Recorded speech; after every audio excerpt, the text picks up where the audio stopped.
Emperor of the Desert. This video is purely for entertainment and does not infringe on copyrights or laws. The rights to the novel and image belong to the original author. We do not claim ownership. Don't like waiting and want to listen to this fanfic in full now? Subscribe to our Patreon, where you'll find the best fanfics. Chapter 401, I feel it is difficult to write a sequel. Instantly, Gilgamesh's face became much gloomier.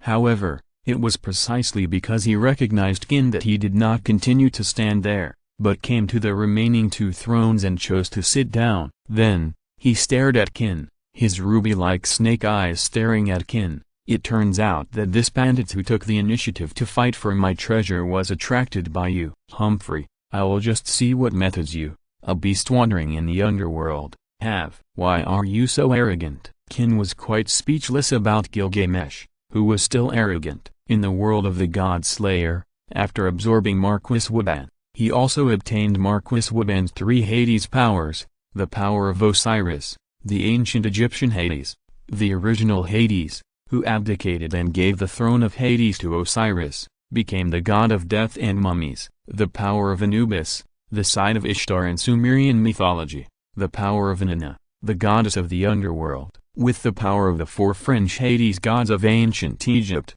the 4 sons of Canopus. It was quite easy for Qin Ren to become a Hades god. In order to fully play in the 4 wars, he ran through the eras of other servants, and naturally would not miss the era of Jin Shan. When this guy went to the underworld to seek the elixir of immortality, he transformed into the black dragon of the underworld and got involved. Originally, he was just playing around, and after pulling up the immortal spiritual grass, he directly handed it to Jin Shan. But, this guy's attitude at the time was very arrogant. It seemed that he said something like it was an honor for Qin Ren to offer him the spiritual medicine on his own initiative, and he was very sensible, and he would take you as a pet. This kind of arrogant behavior, Qin Ren is not his father, so naturally he will not indulge him. After a few words, he sighed that there are such strange things in the world, and then he didn't give it to him. Then he directly changed the terrain and made a maze, saying that he would give him the spiritual grass after he passed the level,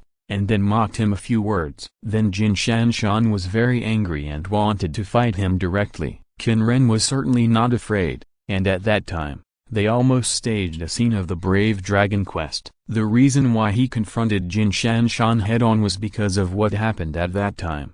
However, when he just started fighting with this guy, Ishtar appeared with her sister, the queen of the underworld Ereshkigal, and then they started fighting regardless of anything. Although he won in the end and got a lot of certificates and gold coins, which could be used to upgrade his level, it was not a good experience to be chased and beaten by 2 women for no reason. I guess it's because an aside is mainly because Ishtar keeps taking off her clothes, so she is angry and embarrassed. Forget it. At this point, there is nothing to say. Qin Ren, who already understood why the 2 sisters started fighting without saying a word, shook his head. Unlike the Qin people whose minds were wandering, Emperor Iskander was very curious about the Qin people's identity, but Gilgamesh's words made him raise his eyebrows. Wanting to fight for your treasure? You mean, you once owned the Holy Grail? All the servants present, whether it was Saber Artoria who was King Arthur, Lancer Artoria who was the king of the Wild Hunt, as well as Ramses II and Nitocris, could not help but cast their eyes on Gilgamesh, the unknown king with a rampant tone. According to the conversation just now, the king of Ruk. Could it be that when everyone was looking at Gilgamesh and wondering about his identity, Gilgamesh seemed to have heard something funny, chuckled, and said, as a matter of course, that is all I own. All the treasures in the world come from my collection, but because a long time has passed, these treasures have been lost from my treasure house, but its owner is still me. He leaned back, leaned on the throne, and looked at Iskander with a disdainful look.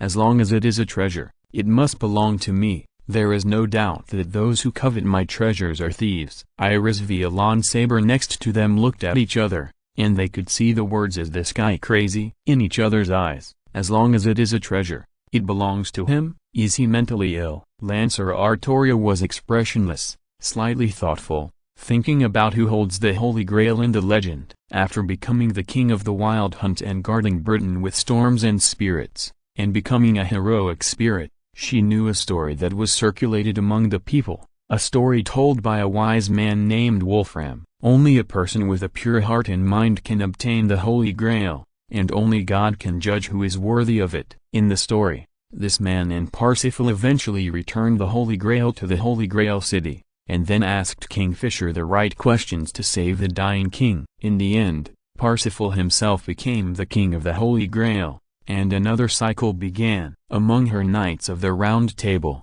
the purest knights Galahad and Bose have seen the Holy Grail. However, even she has never truly held the Holy Grail. A king who holds the Holy Grail, Ramses II, who was standing by, laughed loudly at this time. Ha ha ha ha ha ha ha. So Shining, King of Gold, it seems that I am right. I already know your real name. Ramses II laughed loudly and glanced at Iskander next to him. King of Conquerors, you should know who it is, right?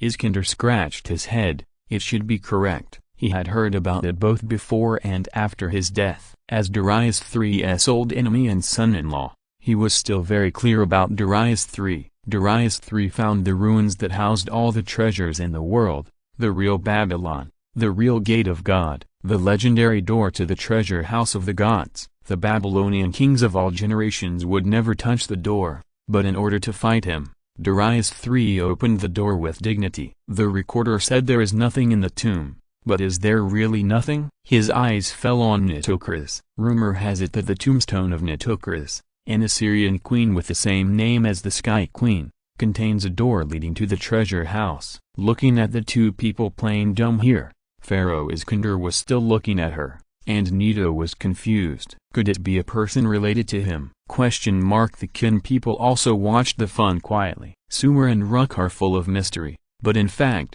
they are in Iraq. To put it nicely, he is a city lord in Iraq, and to put it bluntly, he is just an ancient village chief in Iraq. P.S. I can just briefly describe the specific experience. I can write a sequel, but if I really want to write it, I have to research various detailed settings, and it may not be read by anyone. If I have time, I will write 2 more articles. Chapter 402 King of the Gods.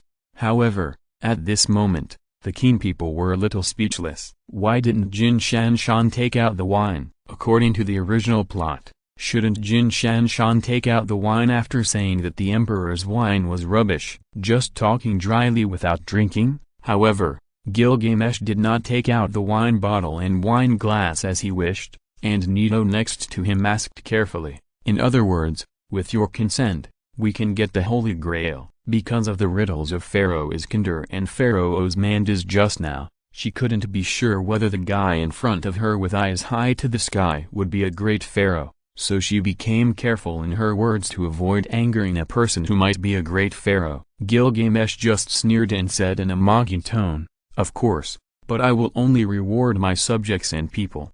If you are willing to submit to me, then 1 or 2 cups. If you want, I will give it to you if I feel like it. As a king, everyone must abide by the laws set by this king. His words are iron rules. Iskander also smiled, revealing a generous smile, and then his expression became serious. Is it to implement the rules you set? But, this king still wants the Holy Grail very much. If I want it, I will plunder and conquer it. Facing Iskander's beast-like smile, Gilgamesh narrowed his eyes slightly, and his snake pupils enlarged. As long as you come to attack, this king can punish you. There is no room for negotiation. Then we can only meet on the battlefield. Iskander laughed twice. At this time, the voice of Ramses II next to him sounded ha ha ha ha ha. Golden King, that depends on whether your Holy Grail is good enough to be my wine glass. If your Holy Grail is worthy of my gift, I will gladly accept it. Ramses II still had a smile on his face. But be it subjects, be it soldiers, be it generals, there is not much difference between the non-pharaoh and the king of the countries who lead the people, except that they have the ability to not even fill their own small vessels. The same is true for so-called treasures. If there is no brilliance or sparkle or something that attracts attention, such vulgar things are nothing but filth to him who is the sun, a god, and stands on par with Ammon and Mut. If the capacity of the Holy Grail is not worthy of me, and it is a vulgar thing that is only suitable for people without light, even you, the Golden King, I will punish you. In an instant, Ramses II's eyes released a sharp gaze. However, Gilgamesh was not angry. On the contrary, Ramses II's arrogant words made him smile. How dare you say that, bastard? Then let me hear how magnanimous you are. Ha ha, it's so hot. Iskander also laughed. It's a pity that there is no good wine, otherwise, it would be even better to drink and talk at the same time. His eyes swept across the wine barrel he brought with him, as if he was planning something. Enough is enough, bastard. Gilgamesh, who was staring at Ramses II like a rival, had a sharp gaze on his ruby-like snake eyes. Look, this is the king's wine.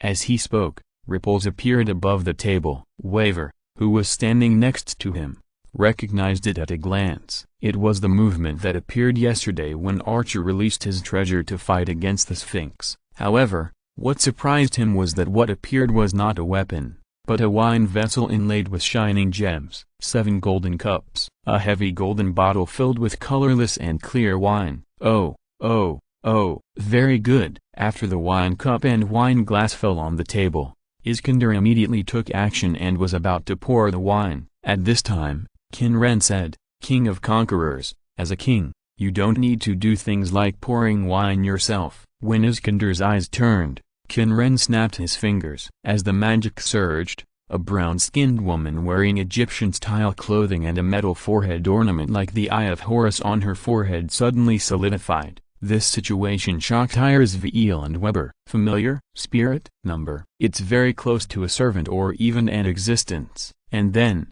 the name Qin Ren gave them made them even more uneasy. Isis, I leave it to you, your will. The woman called Isis held up the golden bottle and poured the wine into the golden cup. Although it's unlikely, I want to ask, is this a familiar caste based on Isis? Ramses II's sun-like golden pupils stared at Qin Ren, waiting for his answer, and Qin Ren looked at him without flinching, and even smiled. She is Isis, that's right, mirror Isis. In the world of God-Slayer, he forced a large amount of demon power to merge, so he also broke the Eye of Fusion obtained from Horus, and killed and absorbed the first victim, the ancient Egyptian goddess of life Isis. Although it was Isis from another world, she was indeed Isis. Although the one summoned was just a weakened mirror puppet, it had the original power and memory. In a sense, it was a servant. Hearing this, Ramses II's pupils shrank, and Nito next to him was also shocked. No one understood the meaning of the name Isis better than these two Egyptian pharaohs. And Waver and Izir next to them were even more shocked. The status of heroic spirits and servants is different. The spiritual base of heroic spirits is complete, while servants only have part of the spiritual base of heroic spirits, incomplete spiritual bases, and can only be called clones. But what about gods? Gods are higher than heroic spirits. If gods want to descend in the form of servants, they need to be downgraded twice before they can descend. However, even if they were demoted, they were still gods. Servants still had their own personalities, wills, and dignity. Moreover, even with the command spell, it was very difficult to force a servant to do something. What's more, in this case, he was pouring wine for the kings like a servant. Let the gods pour wine. Ramses II narrowed his eyes. The only one who could make the goddess of life Isis, who had a very high status, do this was her father, the sun god Ra. Unlike him, he was not both a king and a god. Rather, he was the king of gods. Others also remembered what Ramses II, Nito, and Lancer Artoria had said before, that the other party appeared in different images of gods. P.S. When I beat Ramses II, I lost in S, and it became the hot girl Sisal. Then I tried the emperor, Iskander, and Martoria. Altria. Altair. Take my backstab. If Gilgamesh is not played, it is still Gilgamesh, but if it is changed to L or Z, it will become Gilgal or Gilga. 2333. Chapter 403. Just stay aside. When everyone made such speculations, Gilgamesh's snake pupils also revealed a dangerous look. Whether he was alive or became a heroic spirit after death, he never knew the identity of the black dragon that appeared in the underworld. But now, is it a god? I thought it was an arrogant beast, but in fact it was a god. Bastard, are you ready to die? Around him, Golden ripples appeared. The Qin people were speechless at the obvious hostility revealed by Gilgamesh. In the type moon setting, Gilgamesh hated the gods who always caused trouble for him, such as killing his friend Enkidu and letting the bull of heaven ride on the earth. Even his own divinity, which should have been A or A+, was reduced to B. Although this point has been slightly modified, it is still basically in line with the legend. The legendary text of ancient Babylon, the Epic of Gilgamesh, records the deeds of Gilgamesh. In the early days, Gilgamesh was a tyrannical and reckless tyrant. There were many things like forcibly robbing women and clapping women on the spot for love. He was the kind of evil. Then the suffering people under his rule prayed to the gods in heaven to save them. The gods created a half-man, half-beast warrior Enkidu to fight Gilgamesh. The two used all their skills and fought to a draw. Then the heroes appreciated each other, became sworn brothers, and went to benefit the people together, becoming heroes loved by everyone. After that, he and Enkidu killed the evil monster Humbaba in the forest. Then, the goddess Ishtar was attracted by his charm and asked him for love. However, Gilgamesh rejected her with the reason that you are too lewd and promiscuous. Gilgamesh, who had reformed himself, turned back to the prodigal son, or turned to a good man, naturally did not want to accept such a goddess. He listed the things about her former lovers who were cruelly killed or hurt by her, and rejected the goddess mercilessly. Ishtar is the goddess of Venus, war, fertility, sex and love in Sumerian mythology. Naturally, she is the kind of person who is more open in that aspect. In the Bible, she is even defined as the great whore of Babylon. This side of Inanna is the legend that after Ishtar killed her son and husband Tammuz, she went to the underworld and brought Tammuz back to the world. After being rejected by Gilgamesh, Ishtar told her father about it, and her father gave her a mysterious bull in the sky to avenge her. This is the so-called Bull of Heaven. The Bull of Heaven caused many disasters on the earth, and the earth was shrouded in famine and destruction for 7 years. Gilgamesh and Enkidu naturally would not sit idly by and watch the Bull of Heaven. The two worked together to kill the Bull of Heaven. However, because of killing the Bull of Heaven, Ishtar asked the gods to punish one of the two for killing the beast. In the end, Enkidu died. With the death of his best friend, the city of Uruk,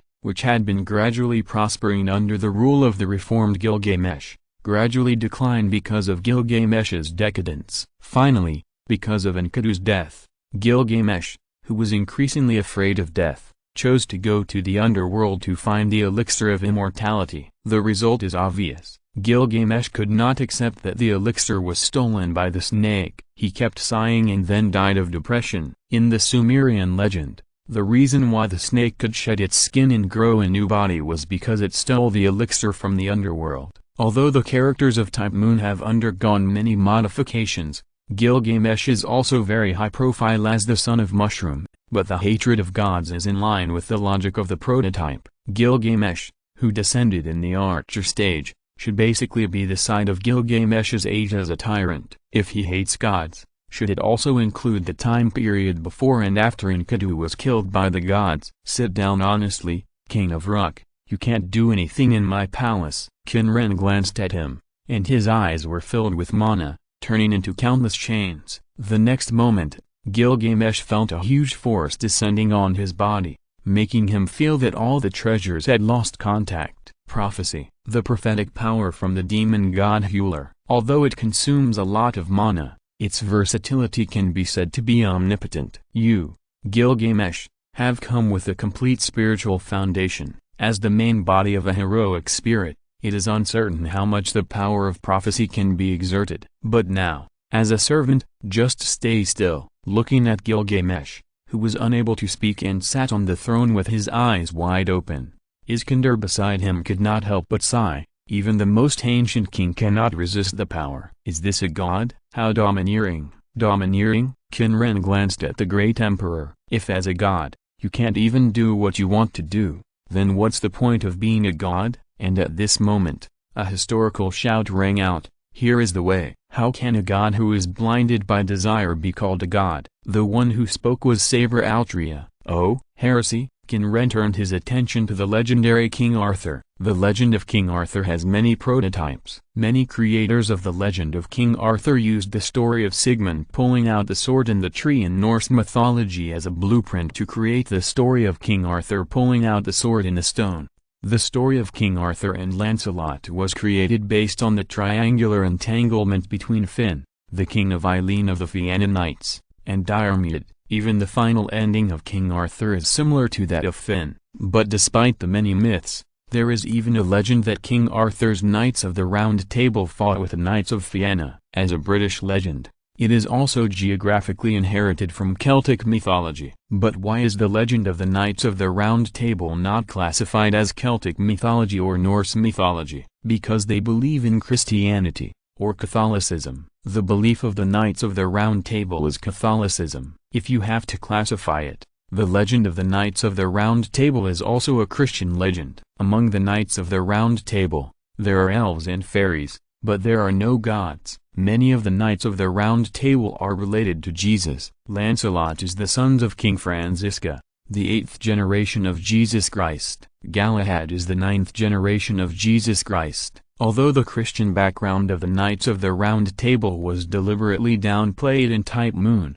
and there were almost no Christian-related words in Saber's background story, The Court of Avalon, it was not completely deleted. After all, if it was completely deleted, many bugs would appear. Then, let me hear your reason for participating in the Holy Grail War, and whether your desire is evil. Qin Ren smiled. P.S. Type Moon, Large-Scale Historical Mythology Fanfiction. Chapter 404, The Faith of the Kings. Never be angry and murder, never betray, never be cruel, and forgive those who ask for forgiveness. Always give aid to a lady, never coerce a lady, never fight for love or the benefit of words. This is the creed of the Knights of the Round Table, and the 8 virtues of the Knights: humility, honor, sacrifice, bravery, mercy, soul, honesty, and justice. No matter which code she follows, as the king of the Knights of the Round Table, as the king of knights,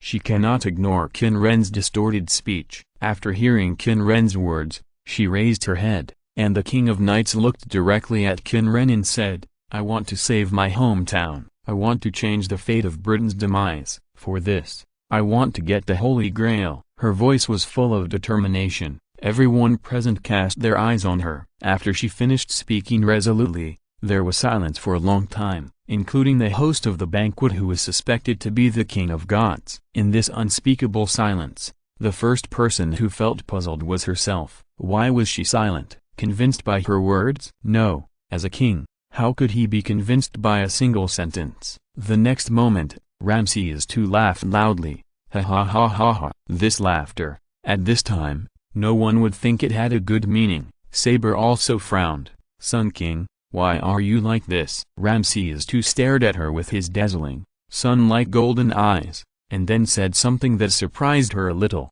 Although it is too stupid, it is worth boasting about. No matter what era it is, there are things that will not change. There is not much difference between subjects, soldiers, generals, non-tyrants, and kings of countries who lead the people. They only have weak abilities that cannot even fill their own capacity. There is nothing glorious or eye-catching. In Saber's increasingly puzzled eyes, he smiled and said, You, without a doubt, are the same. Your capacity is worth boasting about, but it's still stupid. At first it sounded like a disparagement, and then it sounded like praising her capacity, and now, there was another turn. Saber took a deep breath. Sun King, you brought the dynasty you ruled to its peak. But after your death, didn't your kingdom also go on the road of decline? In the end, Egypt was completely destroyed by Rome. Don't you want to change? Let Egypt always. Before she finished, Ramses II interrupted her. That is because the gods have given up the world,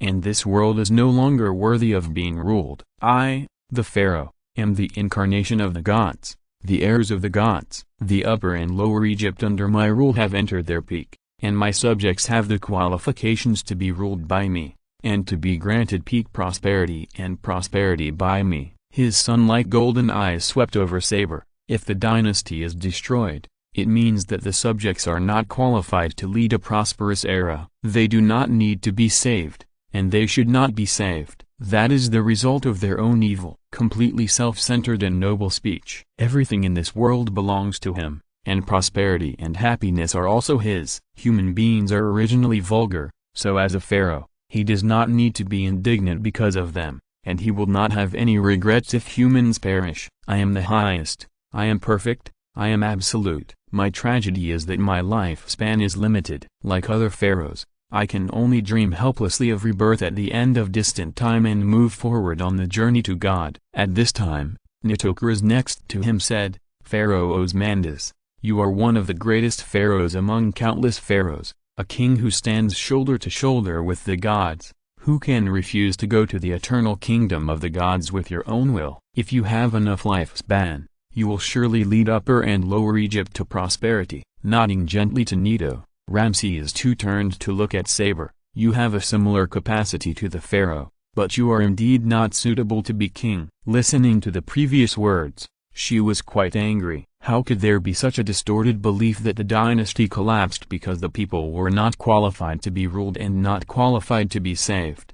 However, when she heard the last sentence, she could not help but remain silent. That's right, I shouldn't be king if I'm not the king of Britain. This sentence came from the heart. Her wish was to save Britain from its fate of destruction, and the way to save it was to change history so that she wouldn't pull out the sword in the stone. Then, she wouldn't be the king, and many of the subsequent situations wouldn't have happened, fundamentally eliminating the root cause of destruction. And Iskander also said at this time, Night King, did I hear it wrong? He didn't use the title this king, but called himself I. You want to subvert fate, you want to change history, so that you will no longer be the king. That's right. Saber straightened his chest and looked Iskander in the face. The Holy Grail, the almighty wishing machine, can make all of this happen. Iskander picked up the golden cup on the table and took a sip of the wine. The mellow wine that only gods can drink tasted a little weird at this time. After a few seconds of silence, he said in a low voice, I want to confirm. The destruction of Britain should be in your era, when you ruled. Yes, Saber nodded, knowing the history. She also understood that the people who occupied Britain today were not the Celts at that time. Britain at that time had just been liberated from Roman rule, but Rome only ruled Britain, and the people living in Britain were still Celts. But now, the current Britain is Anglo-Saxons, the barbarians she led the people to fight against. At this time, Iskander sighed, turned his eyes to another person Saber did not expect, and asked, King of the Wild Hunt, do you have the same wish? Saber also turned her eyes to the other self who made her extremely entangled, and then the other party turned his head, looked at her, and said, even if you don't pull out the sword and the stone, you will become king. What? Saber Altria widened her eyes. Why? Qin Ren next to him shook his head in his heart. Lancer Artoria, that is, the world line of Black Spear Dai. Black Spear Dai did not pull out the sword and the stone, nor did she get the sword of promised victory. What she got was the Holy Spear Lung Omnyard. Moreover, before being completely eroded by the Holy Spear Lung Omnyard and turned into a god, she chose to awaken the rage in her human nature that was constantly worn away by the Holy Spear. Her humanity was worn away a lot, and her character gradually became cold. Combined with the ever-expanding rage, when Britain was facing the fate of destruction, she tried her best and sacrificed herself, and completely transformed into the King of the Wild Hunt in the raging storm. As the King of the Wild Hunt, she protected Britain as a dead spirit rather than a heroic spirit. Although she finally died completely, she became a member of the Throne of Heroes because she was praised by the people. Although Altria in that world line would also become Black Spear Dai according to the original development, Qin people intervened with a playful heart. The direct reason why Black Spear Dai became the King of the Wild Hunt in that world was him. Unlike the orthodox King Arthur, this one fights to the end for Britain and never surrenders. Even if it means death, she will protect Britain. And her wish is, my wish is also to change history, to destroy all enemies of Britain. If you're listening to this novel on a channel other than Fanfic World, it means they downloaded and uploaded it without effort. We cordially invite you to visit our channel, Mundo Fanfic Novelist. There you'll find the original version of this story, and you can explore many other novels of various genres. We're waiting for you to immerse yourself in a world of incredible novels. Chapter 405,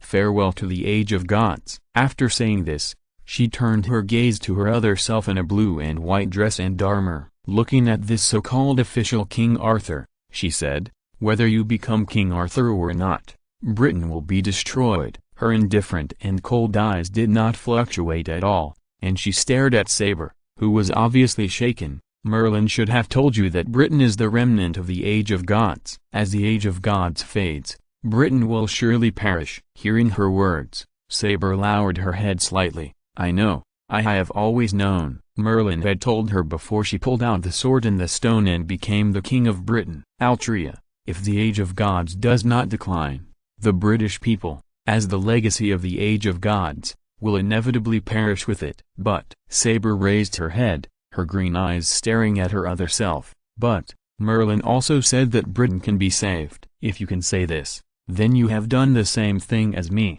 right?" Lancer Altria said indifferently. "I did it," but although Merlin's words were a little obscure, she could still understand. The British were the remnants of the Age of Gods. If they wanted the British to continue to live, then they had to make sure they were no longer the remnants of the Age of Gods. No longer the remnants of the Age of Gods, they had to introduce alien blood that was not the remnants of the Age of Gods. She also did this, allowing people of other races to enter Britain and live with the British. But even so, the current Britain she ruled would surely perish. She finally chose to compromise and accepted this prophecy, hoping that Britain could have a peaceful ending. But in the end, the Britain she ruled perished in fierce turmoil. It perished in the fierce turmoil of internal enemies and external invasions, rebels, barbarians, natural disasters, and fantasy species. Even though she knew Britain would perish, she did not expect it to end with such a result. She was unwilling. If there was another ruler who was more suitable than her, then Britain would not have rebelled, and the Britain she ruled could bid farewell to the Age of Gods in a stable way of dynasty change. It could transition to a new era in a stable way. Looking at her other self with a completely different personality, Lancer Artoria was still cold. Escape is useless, and it is not okay to pin your hopes on another person. If you want Britain to bid farewell to the Age of Gods in a stable way, there is only one way.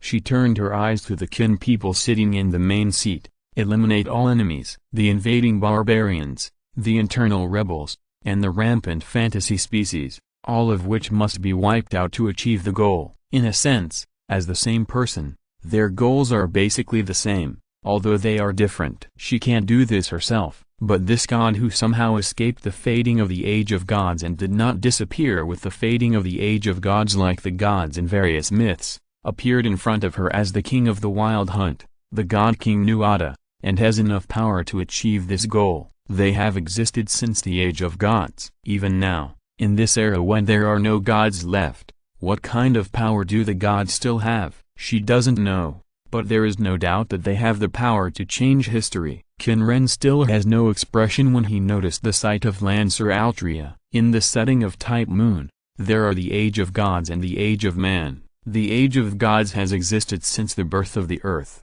There are several important nodes in the transition from the Age of Gods to the Age of Man. The first node is the decline of the Age of Gods. More than 15,000 years ago, the Age of Gods declined because some powerful enemy came and the Age of Gods began to fade. Then the gods said goodbye, which was the era of Jin Shan Shan. The second node is the severance of humans and gods. In the setting of Type Moon, Jin Shan Shan is favored by the gods and is the key existence to maintain the relationship between humans and gods. The last chain, the Age of Gods, has been determined to end, and the plan of the Mesopotamian gods to prolong their lives has been destroyed by the carefully designed Shan Shan. Because Jin Shan Shan fought against the Sumerian gods and cut off the connection between gods and humans with his own hands, the Age of Gods went from prosperity to decline. The third node is the farewell of the gods, and the death of King Solomon 1,000 years ago represented the farewell of the gods and humans,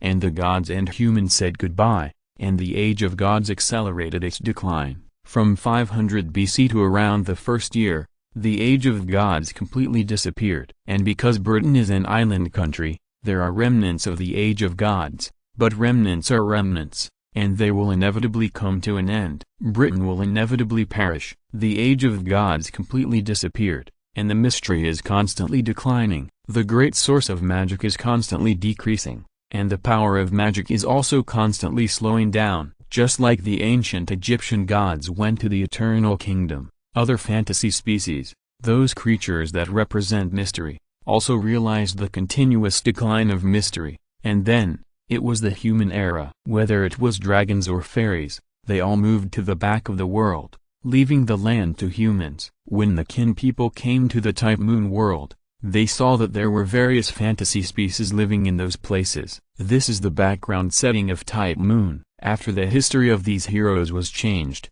it was put into this setting. Looking at Saber Altria, Iskander did not say anything to the Night King like in the original book. When Qin Ren's mind was distracted, his eyes turned to Qin Ren. "I remember, your name is Izir, right? The unknown god." Noticing Iskander's gaze, Qin Ren came back to his senses and nodded. "If I'm right, you are the master of the Sun King and his people, right? What are you going to do after you win the Holy Grail?" Iskander saw the situation clearly. At present, the most powerful enemy is not the Night King, nor the King of the Wild Hunt, nor the Sun King or the Queen of the Sky, nor the oldest hero king, but the one in front of him. Although the other party is not a servant, he can control the hero king in an instant, and even make him unable to resist. This alone is enough to make people afraid. What's more, the other party controls more than one servant. Me? Holy Grail. Is the Holy Grail powerful? Qin Ren tilted his head. This sentence made everyone present stunned. That's an omnipotent wishing machine that can make everything come true. Weber muttered. Make wishes come true? I can do it, too. Even if it's the Holy Grail, I can take out a few. Qin Ren's words made everyone present stare with wide eyes. What? Don't believe it? After laughing, Qin Ren lightly snapped his fingers. Chapter 406. Did you drop the red Holy Grail or the black Holy Grail? As the light turned, everyone's eyes subconsciously focused on him. Then, the water flowed, and a double-tailed mermaid with wings on her waist and a veil on her face appeared beside Qin Ren. At this moment, she was holding a scarlet golden cup in her hand. The moment the cup appeared, it kept emitting a bloody smell. Although everyone didn't know its details, the scarlet wine in it was undoubtedly blood. Everyone present frowned. What is this? Iskander's smile slightly restrained. This? Qin Ren glanced at the Holy Grail.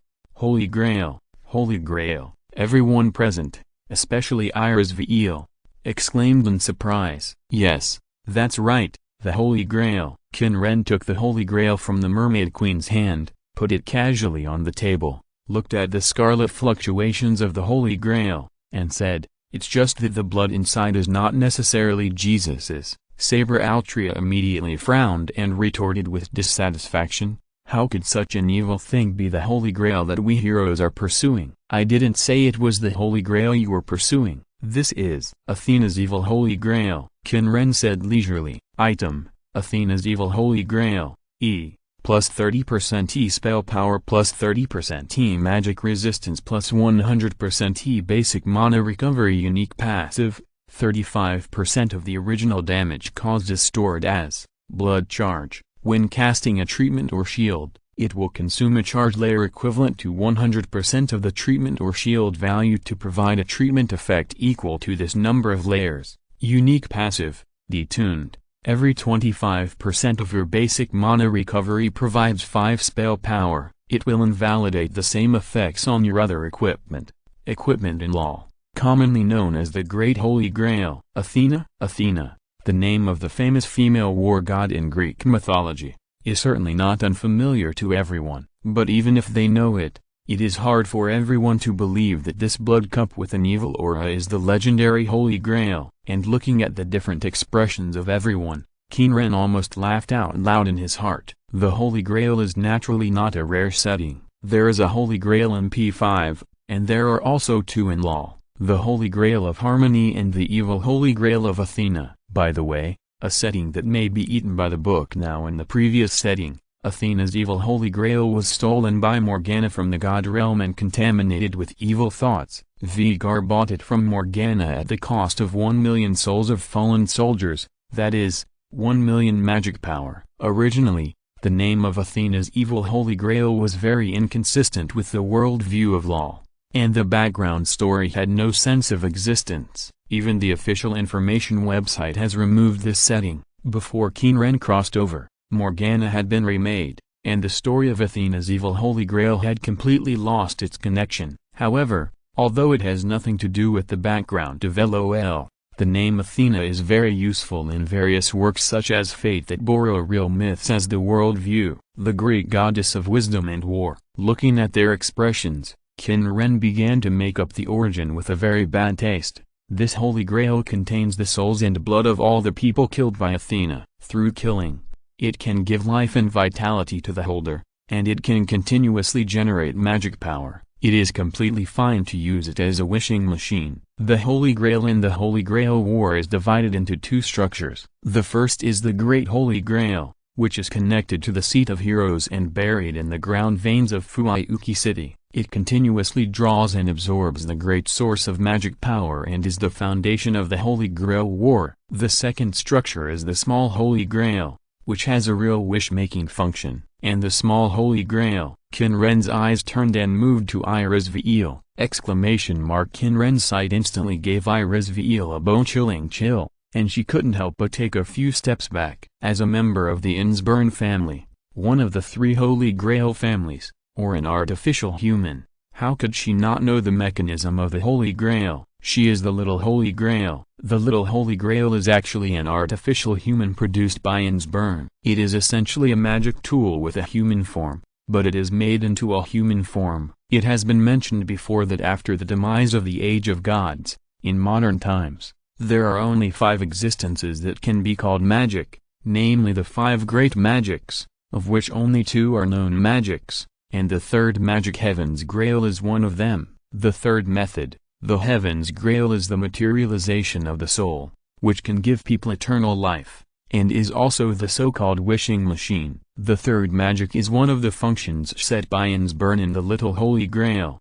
but it is incomplete and needs to be coordinated with the Great Holy Grail. The Great Holy Grail needs to provide huge magic power to activate it. In simple terms, it is a huge magic battery plus wishing function. The specific site method is to serve as a tool to carry the souls of the servants. Before the end of the Holy Grail War, the souls of the servants will be stored in the Little Holy Grail, which is Izir's. When the Holy Grail War ends, all the souls of the servants return to the Throne of Heroes together, thus opening up the channel between the present world and the Throne of Heroes and connecting to the root. Punching through the root hole is the main purpose of the 3 families, and the byproduct is the nearly infinite and endless magic power, which is what others understand as the universal wishing machine. With enough magic power, wishes can be realized. When the heroic spirit appears from the outside, the Throne of Heroes, and returns, it will punch through the hole leading to the root,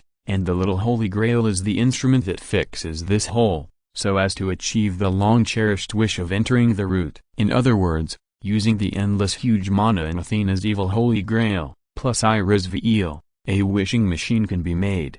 However, such a Holy Grail can shorten the time for the wisher to do things, simplify the steps, and expand the scale through huge magic power. But things that cannot be done in the first place, and things that are not known how to do, cannot be done. It's not a truly universal wishing machine. In fact, it doesn't need Izir. Qin Ren said that he did it, and it's not false. The power of prophecy. No matter what Qin Ren wants to do, as long as the mana consumed is enough, this prophecy can be realized. Just one sentence. Qin Ren doesn't need any big or small holy grails, not even Athena's evil holy grail. His huge magic power is enough to play the function of the wishing machine. It depends on how big his mana is enough to fulfill. He spent so much time in the Type Moon world, collected so many certificates and gold coins to upgrade to B level. A full-strength attack can destroy a country, and he was just a little bit away from upgrading to A level. A full-strength attack can destroy the surface. Without using the power of prophecy, he is close to A level. and it is no problem for him to destroy 8 or 9 countries the size of Egypt with the full strength attack. However, although the power of prophecy is omnipotent, it consumes a lot of mana. With his current mana, he can only destroy a country the size of Egypt if he uses up all his mana and uses prophecy. And Qin Ren's bad taste did not touch it. After taking out a holy grail, he snapped his fingers again. The next moment, a charming woman appeared beside him. In her hand, she held a dark holy grail that exuded a terrifying evil feeling, the holy grail of the devil. Seeing the stunned and fearful expressions on everyone's faces again, Qin Ren laughed in his heart. He wanted to say something. "Young man, did you drop the red holy grail or the black holy grail?" Chapter 407. An ordinary manipulator. Compared to the scarlet holy grail that was constantly gushing blood,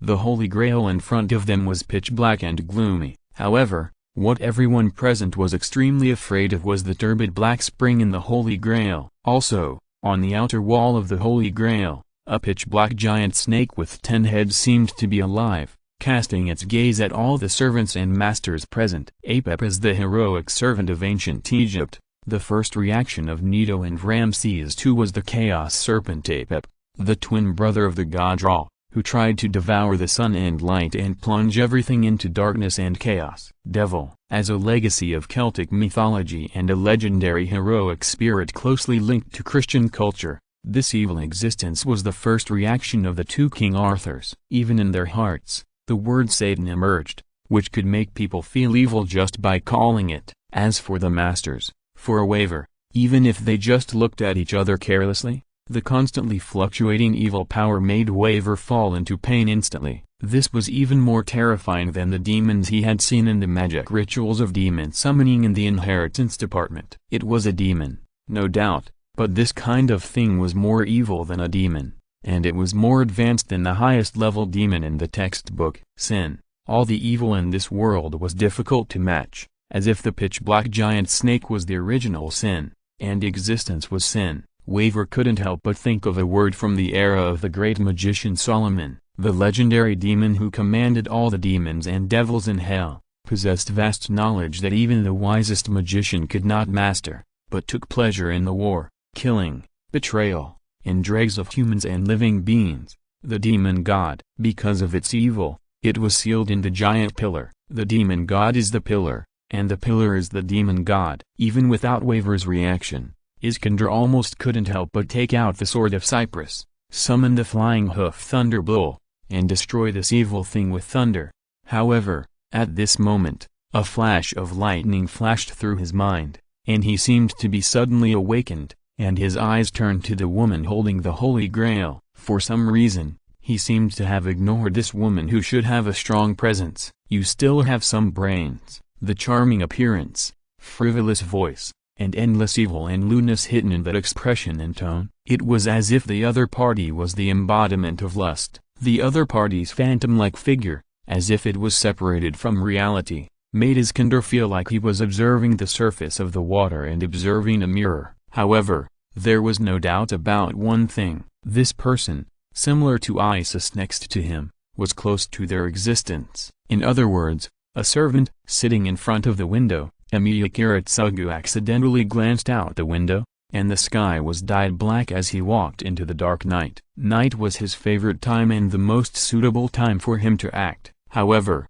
looking at the silent night sky, Emiyakiratsugu did not feel any emotion. He continued to sort out the information, feeling a little uneasy. "Mia, bring my box here." While looking through the mirror of the sniper rifle at the huge palace that rose where the Fuiuki church should have been, Emiyakiratsugu called his assistant Mia without turning his head. This was one of the secret bases he prepared, which could be used as his weapons warehouse and sniper point. Mia was marking various things on the blank map of the entire Fuiuki city that was pasted on the wall based on the information. On the map, the information of each location was labeled or drawn without omission. Hearing Kiratsugu's voice, she immediately put down the items in her hand and walked towards the box Kiratsugu pointed to without saying a word. Kiratsugu, after silently bringing his box over, Mia spoke. "Keep watching. If anything happens, shoot immediately." Emiyakiratsugu made way, and upon hearing the order, Emiya took over the sniper rifle with familiarity, as if this kind of cooperation had been carried out thousands of times. Emiya Kiritsugu, who had been replaced by Emiya, took a look at the notebook next to him, then immediately opened the box and took out the pile of printed materials. It's not Archipelago. It's not Insburn. Mitu. It's not this one. Tauzaka. It's not that either. Emiya Kiritsugu quickly searched for the information, and finally, his eyes fixed on a document. Bright-san. He read 10 lines at a glance, and his eyes quickly swept across the paper, and finally, his eyes fixed on a column of text. Under the scheme of the Demon King, the 72 pillars of demons joined forces to defeat them, and even the existence of the Demon King Barrow was erased. The Zero Pillar, the eye of the eternal prisoner of the demons, Izir, was covered up by history. Izir. Emiya Kiritsugu frowned. The magician who came to the castle today to inform Saber and Iris Veil to attend the meeting of the Holy Church was called Izir. Izir Qin. Was it just a coincidence, or was it that he had always doubted the purpose of the monarch of the inheritance department, Minely Qin, to publish the information of this demon that he could not find any actual information about? And now, Izir, of course, he had conducted a detailed investigation on the supervisor sent by the Qin family to Fuyuki City to supervise the Holy Grail War. He had also seen the blonde man, but there was no Izir Qin in either the main Qin family or the branch Qin family. There was not even anyone with a similar name. In this situation, even if Kiritsugu Emiya didn't want to doubt, he couldn't. His sight suddenly turned to the huge palace with piles of yellow sand in the distance. No matter which direction he looked from, he couldn't see the figure sitting in the main seat. Before, he thought that the figure sitting in the main seat was another powerful servant, but now Izir Qin, who are you? An ordinary behind-the-scenes mastermind. After talking to himself, Qin Ren looked at the people present with interest and introduced, the demon god's Holy Grail. It is both a demon and a Holy Grail. He, or the fragments of the Holy Grail looted from the P5 world by the Yellow Sand world. The fragments representing the demons of the 8 deadly sins and the fallen angels were used as materials to cast an incomplete Holy Grail. And such a Holy Grail, after absorbing a large number of cognitive monsters, condensed into 32, a demon that is both like a weapon spirit and a derivative of the Holy Grail. In the world of Godslayer, after he killed a large number of demons and gave their souls to her to devour, she grew again. Chapter 408. The last question. How is it? Do you believe it? Qin Ren's fingers tapped the armrest, and a series of soft sounds that seemed to be able to stir up the malice in everyone's hearts followed. Originally, if he could stay in the Godslayer world for a little longer, he could get another magic Holy Grail. And 32. The mermaid queen Melusine and Isis beside him bowed to Qin Ren at the same time, took a step back, and turned into phantoms and disappeared into the air. Indeed, with such a powerful power, there is no need for a wishing machine, Iskander said calmly. After swallowing the wine in the golden wine jar, the giant man looked at Qin Ren with his eyes flashing with lightning. You, God, why are you participating in this Holy Grail war? Because. Qin Ren dragged out his voice. All of them, whether it was Ramses II, Nito, Lancer Artoria, who was summoned by him, or Gilgamesh who was silenced and imprisoned, locked in his seat and could not even open his mouth, and could only stare at Qin Ren with a cannibalistic gaze, or Kotamin Rizai who knew that something was wrong and remained silent from beginning to end, all focused their eyes on Qin Ren, wanting to hear his purpose. Interesting. Qin Ren's voice fell. Interesting? Iskander was silent, thinking that he had heard it wrong, and even Saber frowned. Yes, interesting, purely interesting. Qin Ren spread his hands. He was telling the truth. He really did this because he thought it was interesting. There was nothing wrong with him wanting this Holy Grail, but the power of the Holy Grail itself was just a small cup of water to him. What he really wanted was the content of the Holy Grail. Angramanu, the evil of this world, the victim of the Third World War. After killing all the servants, he made the Holy Grail and drew endless magic power from the hole connected to the root. This is not bad. However, with his strength, it is not difficult to get what he wants. He can get it directly without doing anything. Even if all the servants of the four wars are added together, they are not enough for him to fight now. Therefore, his purpose is really pure, just to watch the four wars. Live-action large-scale movies are not available at any time. However, his words are different for everyone present, especially the servants. If it is false, then this is undoubtedly a joke. If it is true, then the battle in which the heroic spirits fight for glory, faith, and life is just a game of gods. Whether it is true or not, this is not an answer that can make the heroic spirits have any thoughts of happy. Even Ramses II and Neto summoned by the Qin people are the same. At this time, Iskander laughed heartily. Is it interesting? Ha ha ha. What are you laughing at? Qin Ren looked at Iskander, whose temperament was gradually changing, and seemed to have thought of something, with a smile on his face. Could it be conquering the gods? Wouldn't it be more interesting? Iskander waved his strong right hand, and the sword of Cyprus condensed in his hand. In the era he lived in, there were no gods on earth. In the words of the magician, that was the era when the gods had said goodbye and left the world. He didn't have the opportunity to see any gods. If there were gods in his era, he would be able to roar at the gods like Achilles, or even kill the gods himself like some heroes in Greek mythology. What kind of experience would it be to conquer the gods with an iron hoof? A hot wind came from nowhere and swept up the white t-shirt and trousers he was wearing. This modern outfit turned into the original white leather armor when the hot wind swept the hot sand. The huge cloak behind him fluttered with the hot wind. The Sun King, the Night King, the Wild Hunt King, the Sky Queen, the Hero King, and the Demon King. In the center of the hot wind, Iskander clenched the dagger in his hand and raised it high. The last question of the banquet: is the king alive? Demon King? What the hell? Why does it sound so second-rate? Although Qin Ren was full of complaints, he smiled on his face. The chess pieces are naturally located below. For evil gods and demons like him, other people are just chess pieces and props for fun. Whether they are aloof or not is naturally needless to say. Ramses II also smiled, his sun-like golden eyes shining, and the hot wind that came to him suddenly dissipated as if he saw an awe-inspiring existence. At the same time, his high voice rang out, "My throne and the thrones of the gods are all in the sky." Neto also rarely restrained his nervous expression and answered very seriously, "I am the pharaoh, the incarnation of Horus, the god of the sky." The incarnation of God, unlike humans, stands in the sky. Lancer Artoria's indifferent and cold eyes swept across the hot wind and yellow sand that were gradually eroding the present world. As a warrior, she subconsciously condensed her weapon and condensed the black and red spear. The king will naturally charge forward, facing the increasingly fierce hot wind.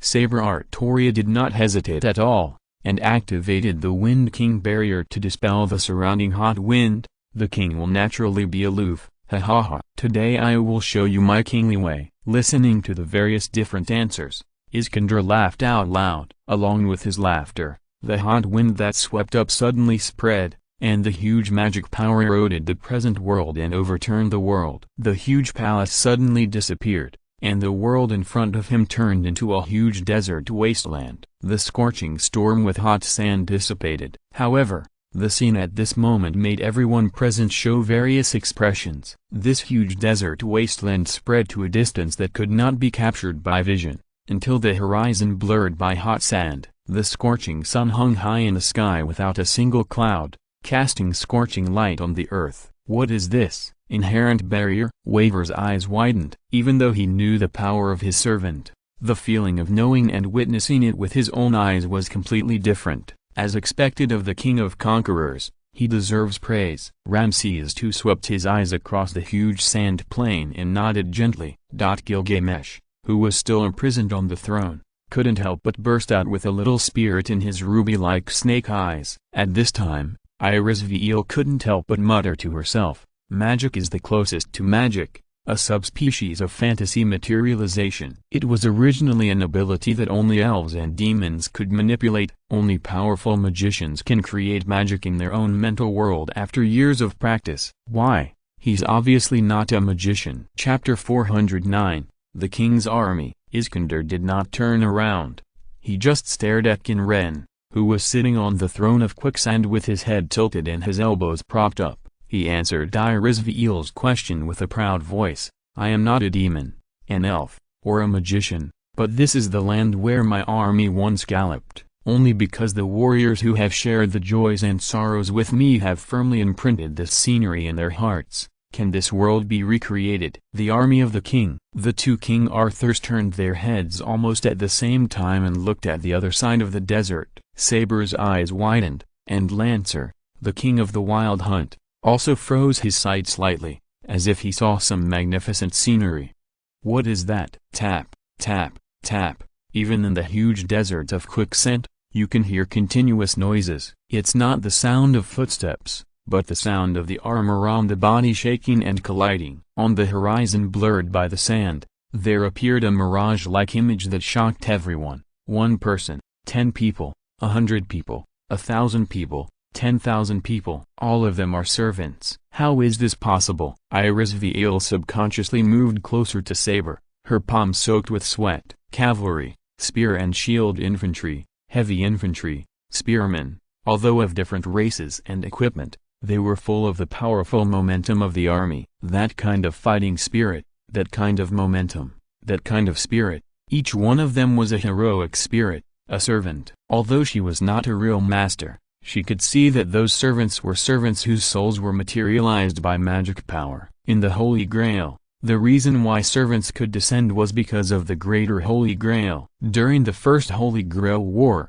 the android who barely achieved the third law of soul materialization, Justiza Rizalvinensburn, as the first generation of sacrifices, merged with the Greater Holy Grail. The reason why servants could materialize was precisely because of this reason. Although it is not the only solution, various subspecies of the Holy Grail Wars that imitate the Holy Grail Wars around the world can also complete the summoning of servants, but such a large number, even if the Holy Grail has absorbed the magic power of the earth veins for 60 years, it is not enough to provide. Looking at the expressions of the crowd, Iskander stood up from the throne, walked towards his army, then turned around and faced everyone. "Look, my unparalleled army." His expression was filled with pride and pride. The Conqueror King raised his arms and shouted, "Even if their bodies are destroyed, their heroic spirits are still summoned, my loyal warriors, who traveled through time and space to respond to my call,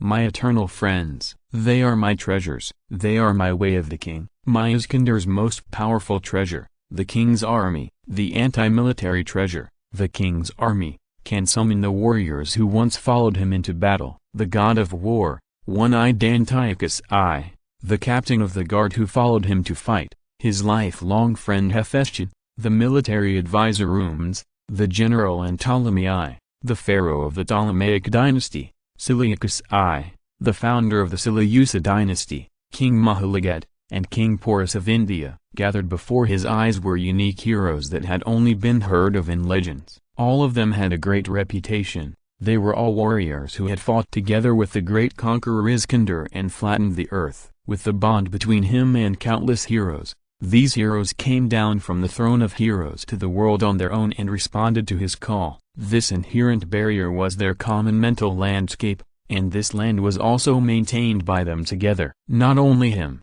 but all the heroes he called were the maintainers of the inherent barrier. Although they could not use the treasure, each of them was an unparalleled warrior. Among them, there were also powerful warriors that even Iskander himself could not defeat. A sturdy and huge horse galloped over. If it were a human, its majesty would not be inferior to other heroic spirits. "Long time no see, partner." Iskander smiled and hugged the horse's neck. Bucephalus, the horse that the Conqueror King tamed at the age of 12, was called the untamable horse. After that, it always followed the Conqueror King in his conquests, and it also became a heroic spirit. Everyone could not make any other sound except for exclamation. Nito's eyes were full of brilliance. Pharaoh Iskander was far from being a king that could be compared to a person without merit like her, the heir of the god Amon. When this inherent barrier appeared, Ramses II had already taken a new look at it. When this group of heroic spirits appeared in the world, he also truly recognized this heir of the gods. Although the quality of the inherent barrier was not high, from the perspective of the tens of thousands of servants, It was not inferior to his glorious composite grand temple. King, you must live more authentically than anyone else. You must be admired by everyone, Iskander shouted loudly. The one who gathers the beliefs of all warriors, gathers their desires, gathers their ambitions, and starts an expedition with them as the goal is the king. Countless heroic spirits responded with the sound of weapons knocking, shouting, "That's right, that's right, that's right." The heroic spirits' majestic shouts resounded throughout the land, and even the sand of the entire desert trembled, floated, and was swept up to the sky by the hot wind. All the servants who shouted, their faces were full of smiles from the heart, and they obeyed from the heart, no matter if they went their separate ways when the empire was destroyed or Saber Altria, King Arthur, became silent after seeing such a brilliant army. This is a completely different scene of king and minister that she and the Knights of the Round Table have never experienced. These are the heroes who gambled on the dream of becoming a king and galloped on the battlefield with a king. In her career of pursuing her ideal Night King, she never got what she wanted in the end. This knight who pursued her ideal, this king, at the time of his death, only one person was left in the Knights of the Round Table, and only Bedivere was left to accompany her. However, this did not shake her faith. Even so what? She was her, not the king of conquerors. They were not the Knights of the Round Table. Saber's shaken faith returned to the starting point. Even this magnificent army, the unbreakable bond between the king and the ministers recognized as a treasure by the throne of heroes, could not shake her ideals and her goals. And Lancelot Toria, the king of the Wild Hunt who turned into a dead spirit and protected Britain in the storm of pursuit,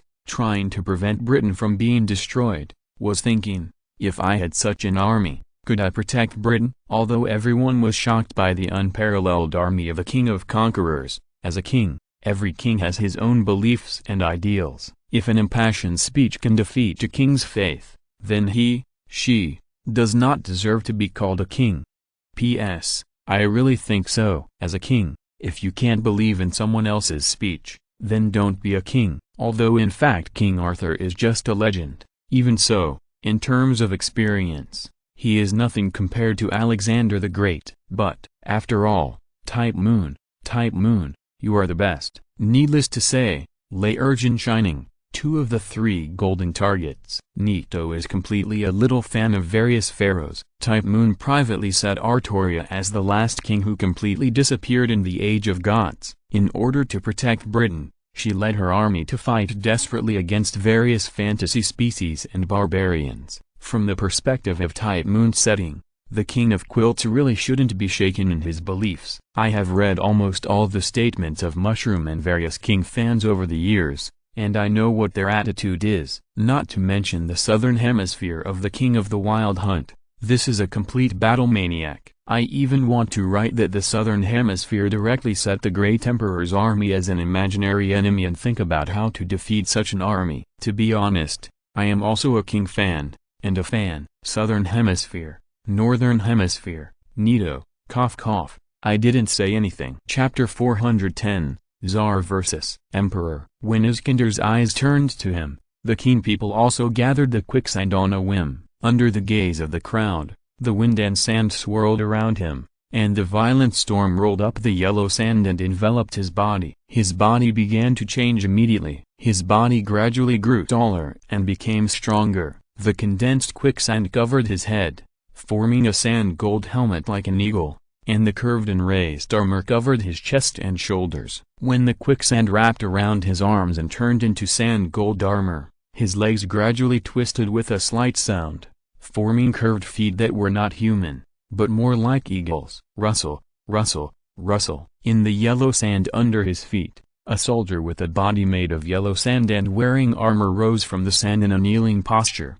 holding his hands high. In his hand was a long scepter, like a cone with a cross blade and a sun wheel, connected to a long handle. The kin people reached out and grabbed the scepter. Buzz, on the armor that gradually became brilliant, fine, shining lines spread out, like the emblem of the sun. Looking at the army in the distance, Qin Ren raised the scepter in his hand and walked forward. The low voice with echoes resounded throughout the desert. Shurima, your emperor is back. With every step forward, The scepter in his hand would knock out a lonely tone in the yellow sand, echoing in the empty desert. Then, everyone saw that soldiers, like ancient statues, wearing exquisite but broken armor, stood up from the yellow sand. Several, dozens, hundreds, thousands, tens of thousands. When Qin Ren took the fifth step, tens of thousands of yellow sand soldiers had already stood up behind him. Shurima, everyone present heard this unfamiliar word. This word does not exist in any chapter of history,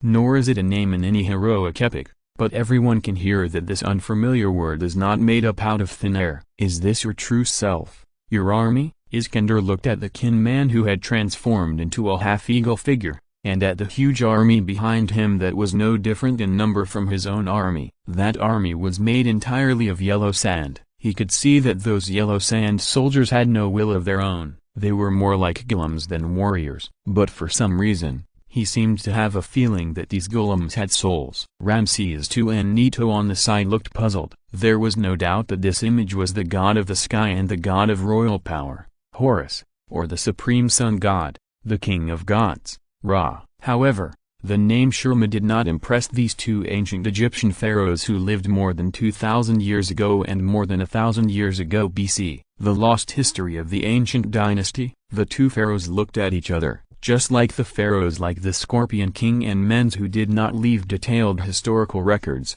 They also had more mysteries, or even completely lost history. Shurima, could it be the name of the kingdom of Horus or Ra in the past? Qin Ren would not answer them that it was the name of an ancient dynasty in another world, nor would he answer that he was playing the role of the last emperor of Shurima. Qin Ren inserted the scepter in his hand into the yellow sand. Even if this piece of land covered with yellow sand was materialized by the mental images of Iskander and a group of heroes, as long as it was yellow sand, it was under his control. My empire exists in every grain of sand. A familiar line sounded in Qin Ren's memory. Gently shaking his head, Qin Ren raised the scepter in his hand. Hoa! A violent storm surged, and the scorching quicksand gathered towards the sky, rotating and converging. Above the heads of Qin Ren and the yellow sand soldiers, a huge sun disk condensed and appeared in front of everyone, floating in the sky. The huge sun disk, more than 100 meters long,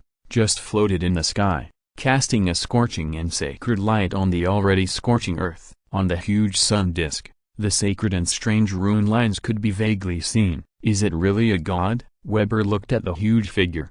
Even if he was ignorant, he couldn't help but think of the gods described in ancient Egyptian mythology. At this moment, Iskander's laughter rang out. What if it's a god? Come on, my warriors. Iskander raised his sword without hesitation and ordered, ravage my unparalleled army. Yes, in response to him, the soldiers shouted loudly. The invincible army that once swept across the Eurasian continent launched an attack. The Qin people also raised their left hands, and the echoing, low voice sounded in the ears of every Huangsha soldier. Forward, my loyal soldiers. Ka! As his order sounded, all the Huangsha soldiers raised their spears in unison, and the Huangsha Imperial Guards raised their giant shields. Accompanied by the roars of the followers and the silent but firm steps of the Huangsha soldiers, the nearly 100,000 troops collided with each other. For the emperor, these unparalleled servants wielded their weapons, knocked down the weapons of the yellow sand soldiers,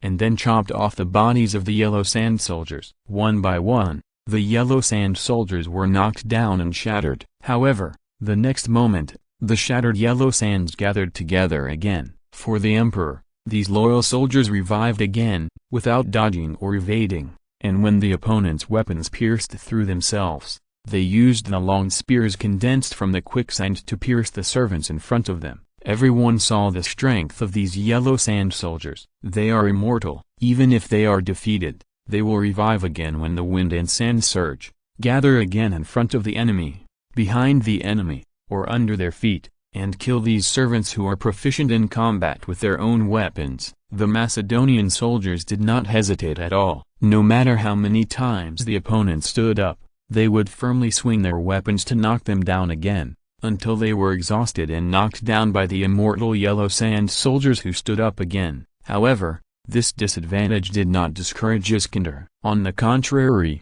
he laughed loudly, raised the sword of Cyprus, rode his beloved horse, and charged at the enemy leader, the Qin people. Along the way, all the yellow sand soldiers who blocked his way were chopped into yellow sand by his sword, which was as wide as a giant's sword but as narrow as a dagger against his body. The conquering king rushed straight towards the Qin people. Chapter 411 Chief, it's you. Seeing Iskander charging on his war horse, the Qin people, who had transformed into Izir, also raised their palms. See the wrath of Shurima. Along with the Qin people's voice, the whole desert trioted, and countless gravels turned into a huge yellow sand claw as his arm was raised. The huge sand claw, hundreds of meters high, slapped Iskander. Facing this huge sand claw that was like a tsunami, Iskander raised the sword of cypress high and slashed it down with force. A thunderous lightning suddenly fell from the sky, and the mighty chariot pulled by two thunderbolts fell like a thunderbolt,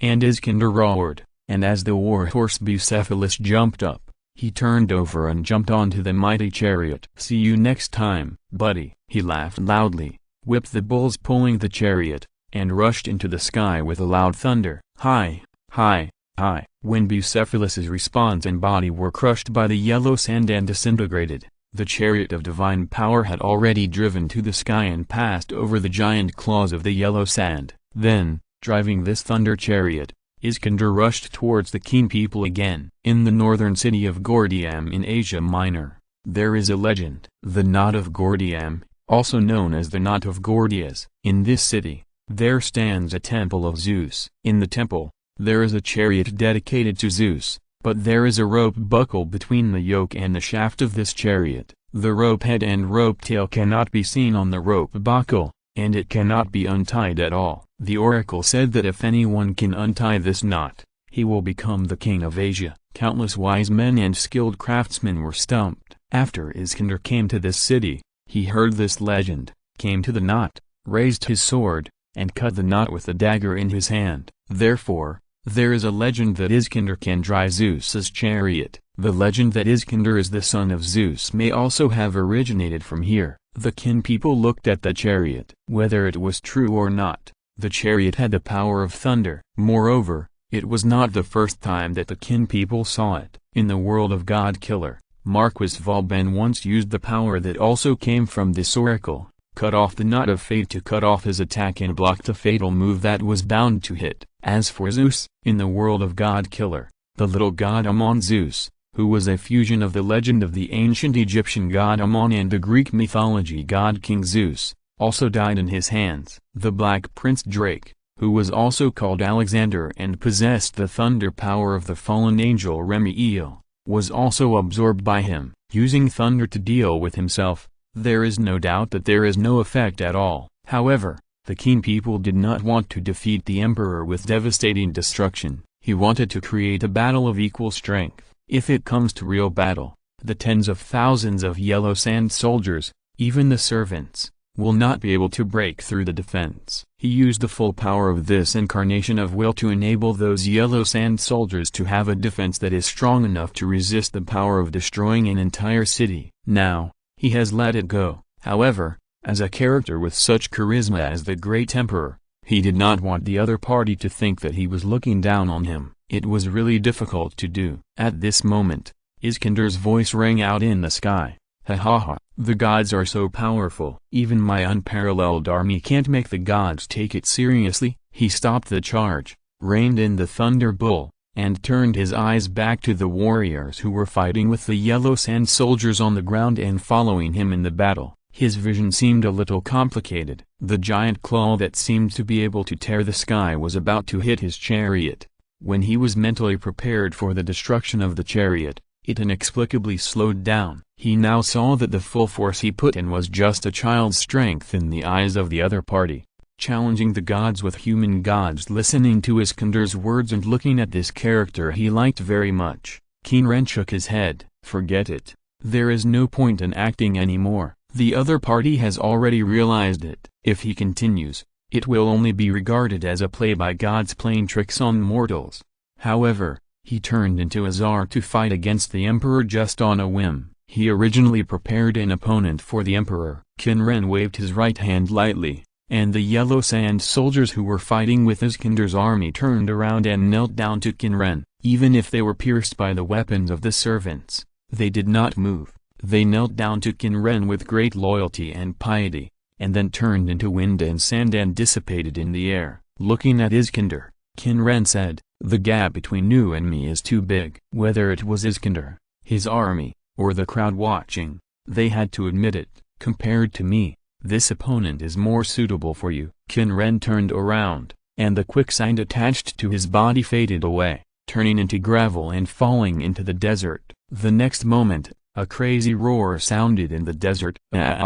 It was not ah, nor was it a meaningless syllable. It was obvious that this was the first syllable of a certain word, but because the owner of the voice was too emotional, it could not fully express the complete meaning. This familiar voice made Iskandar in the sky widen his eyes. This voice, could it be? When Iskandar showed a look of surprise, others also saw that a tall, dark figure appeared at the position where Qin Ren was just now, and appeared on the side and below Iskandar. "Who is it, servant?" Iris Veil widened her eyes. Another servant appeared. "Is it one of the 8 servants summoned in violation of the rules?" It was a giant man more than 3 meters tall. Even from a distance, he could clearly feel his height. The extremely dark skin and golden ornaments. Iris Veil's eyes could not help but move to Ramses II and Nito. "That's also a pharaoh." Qin Ren, who had returned to his original position at some point, said, looking at the look of doubt on Iris Veil's face due to his sudden appearance, and continued to say to Iris Veil, "Darius III, Darius III." The pharaoh Darius III, who blocked the iron hoof of Pharaoh Iskandar several times and unfortunately died because of the rebels. Nito looked at the black-skinned giant standing in the desert in surprise. She had never thought that the berserker would be that pharaoh, Darius III. Even those who didn't know Darius III before would more or less check some information after Iskandar revealed his name yesterday. Naturally, they also knew about this Persian king who could be called Iskandar's old enemy, a figure from the 4th century BC, a brave king of ancient Persia, the last king of the Persian Achaemenid dynasty. If you're listening to this novel on a channel other than Fanfic World, it means they downloaded and uploaded it without effort. We cordially invite you to visit our channel, Mundo Fanfic Novelist. There you'll find the original version of this story and you can explore many other novels of various genres. We're waiting for you to immerse yourself in a world of incredible novels. Chapter 412 Darius III vs Iskandar. Chieftain vs Emperor. Darius the Emperor,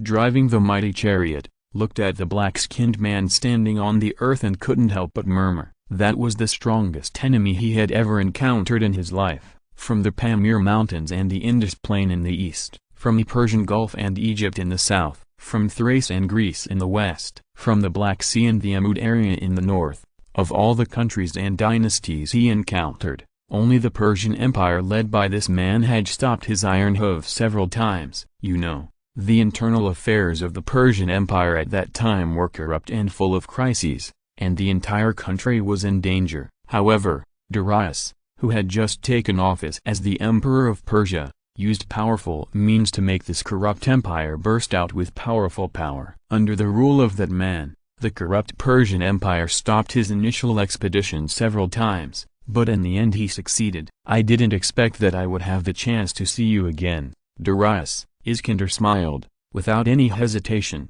he pulled the reins of the flying hoof thunderbull and drove the chariot towards the other side. Everyone could see that Darius III raised the golden black battle axe in his hand almost at the same time. The two men seemed to have a tacit understanding and launched a charge at almost the same time. Darius III was not on foot.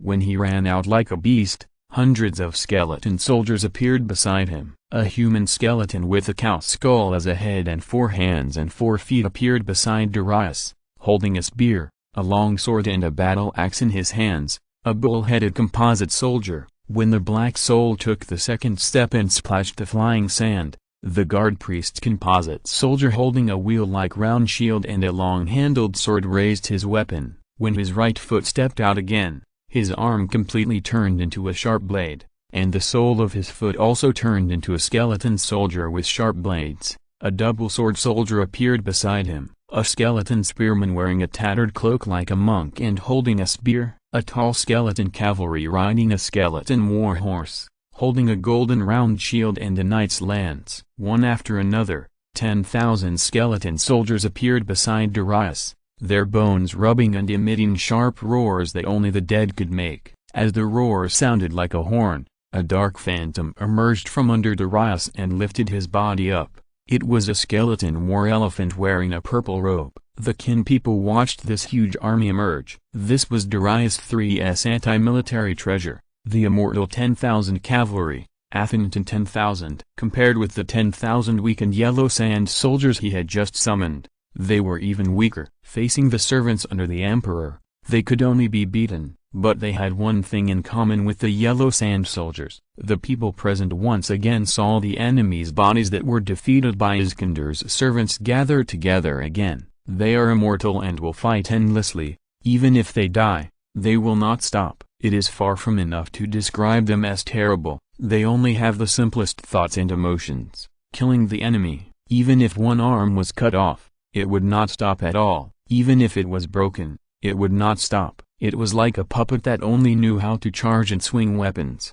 As long as the enemy still had their last breath, they would fight endlessly until their bones could no longer gather and form combat power. Just like when they killed the yellow sand soldiers before, the Macedonian soldiers following Iskandar stabbed and swept the spears in their hands without any hesitation, piercing and breaking these skeletons. No matter how many times the opponent stood up, the warriors summoned by the king's army would firmly swing their weapons to knock them down again, until they were exhausted and knocked down by the undead skeleton soldiers who stood up again. At this moment, the thunder chariot that descended from the sky finally collided with the roaring undead war elephant. Facing Darius III, who turned into a berserker and could not communicate with words, Iskandar chose to communicate through fighting. Boom! Lightning flashed and yellow sand splashed, and the godly chariot and the undead war elephant crossed each other. There was a gap on the Cypriot sword in Iskandar's hand, and there were a few arcs of lightning on the golden black battle axe in Darius III's hand. On the battlefield with flying sandstorms, the godly chariot drove towards the sky and turned back again. After plowing a trench, the undead war elephant also returned again and charged at the other side. Charge with me, my unparalleled army.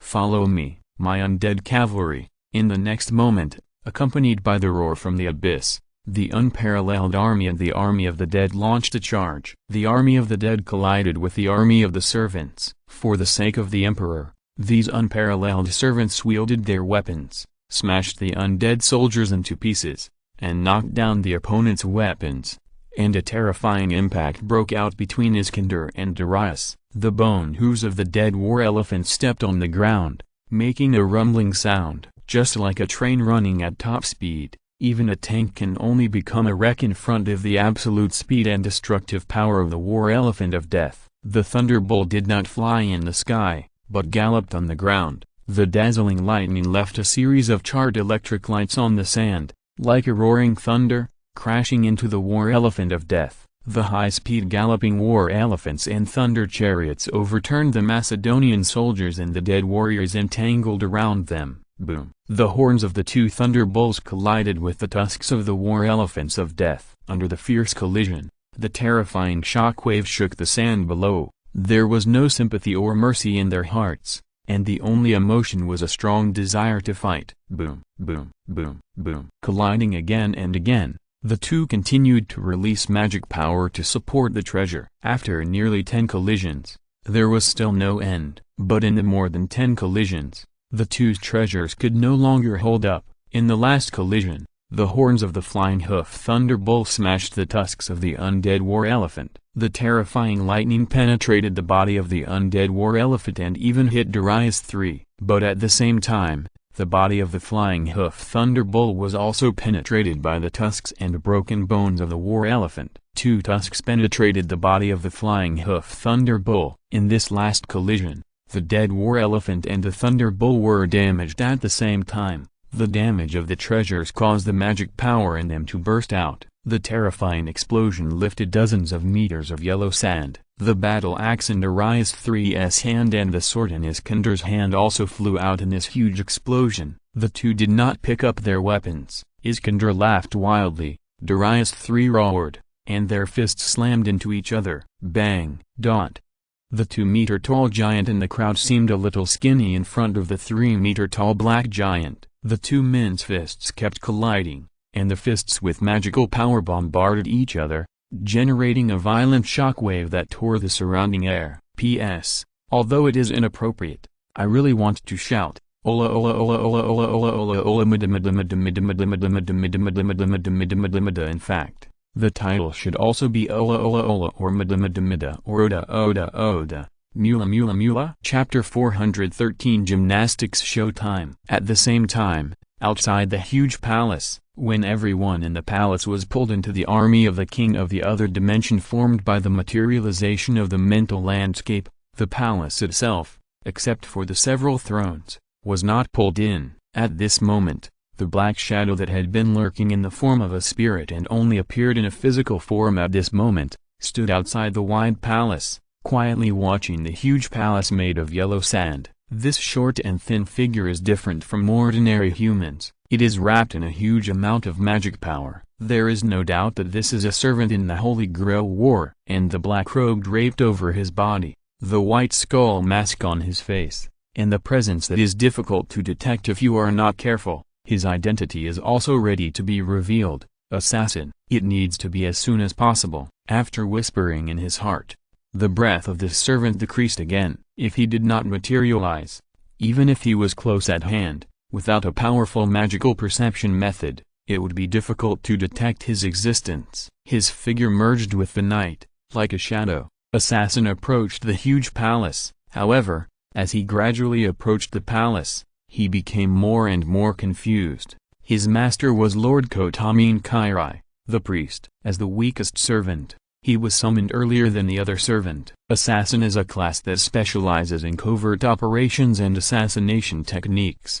and is not suitable for direct combat with other servants. The orthodox way of fighting for assassins is to directly kill the opponent's master, rather than to fight the opponent head-on. When he received the order from Lord Kairai to track the Izir Qin and Clenelis, he had already started to act. In his lifetime, he was the 19th generation old man in the mountain, nicknamed 100 Faces, and had a strong mental illness, which is called schizophrenia or multiple personalities from a modern perspective. After becoming a heroic spirit, his multiple personalities became a noble phantasm, delusion, Zabanaya. His multiple personalities became independent souls, each of which is connected, but each is relatively independent. After dispersing his own soul, he can exist in the present world as multiple heroic spirits, and can be split into up to 80 people. His total power is fixed. The more individuals he splits into, the less power each individual has. However, as an assassin, he is already very different from other servants in frontal combat. He does not need to consider frontal combat at all, nor does he need too much power, and his job ability breath blocking has not been reduced by the separation of other individuals. He can form a huge spy organization that is good at concealment, intelligence gathering, and murder by himself. This is the advantage of his treasure. However, when tracking that Izir, he felt a chill. Obviously, his magic power is pitifully low, not even comparable to Ryder's master, the third-rate magician, but for some reason, he felt like he saw some terrifying monster. It's not that he is tracking and observing the other party, but that the other party is tracking and observing him. This makes Bai Mao very nervous. After rotating several different individuals to track, this feeling still did not fade.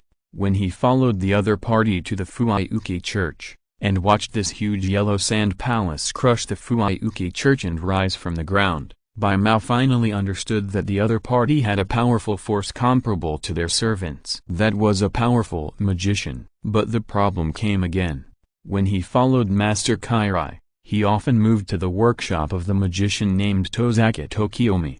Even if he didn't spend time to familiarize himself with the defense of a modern magician's workshop, he could easily break the defense settings of the entire workshop. Because the Holy Grail War was held, the master of the Tozaka family, as the convener, was also exposed to everyone's eyes. There were often low-level familiars who appeared in the Tozaka family day and night for the purpose of surveillance. Of course, The owner of the Western-style house had long anticipated this situation. In addition to the original defense facilities, he set up 1 or 20 layers of barriers in the courtyard of the mansion to detect reconnaissance means and defend reconnaissance. From the perspective of magic, they had transformed the Western-style house into a military fortress. Although it could still be easily broken in front of him, but it can be destroyed. That room has at least dozens of defensive magics. But right now, this huge and magnificent palace, which is more magnificent than the palace of the Seljuk Empire, he didn't feel any defensive means. It's impossible. He could clearly feel that this huge palace was maintained by a powerful force that seemed to be magic. How could there be no defensive means? How could a magician not set up defense? He also saw clearly what happened just now. That powerful magic burst, taking away everyone in the palace. With doubts in his heart, Assassin Bai Mao, who had already turned into a spirit the moment he walked into the shadow, cautiously and silently moved towards the huge palace, ready to collect information about the palace according to the order of Master Kairai. Before arriving at the palace, Assassin Bai Mao stopped and transformed from a spirit into a physical body, revealing a thin and tall figure wearing a skull mask. Next, he must use physical methods to dismantle the defenses and barriers while moving forward. This operation cannot be performed in the invisible spirit state. However, as he approached, the defensive magic that he had expected to be well hidden did not appear. The stone that he had been preparing to dodge and detect the magic range did not trigger any alarm after it was ejected from his fingers. Is it really just an ordinary palace? As the distance got closer, Bai Mao could even see the murals and reliefs carved on the huge palace. He really couldn't believe it. However, when his feet stepped into the gate of the palace, it was still quiet, and many suspicions in his heart fell. While laughing at his own suspicion in his heart, the cautious assassin raised his head and swept his eyes across the murals on the palace. Just like the demons in Egyptian mythology, the murals carved on the walls of the palace seemed to be some kind of pagan myths.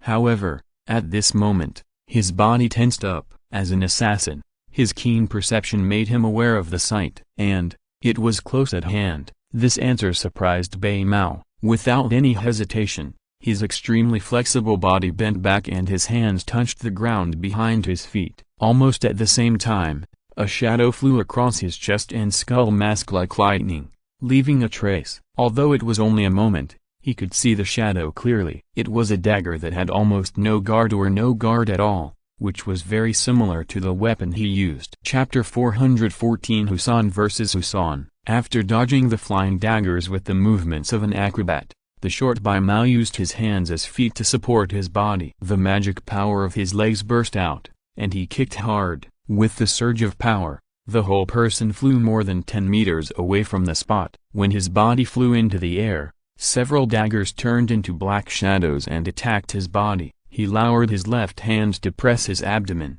and his right hand moved back to block the back of his head. When the dark daggers attacked, his straight body exerted force sideways and rotated in the air with his body straight.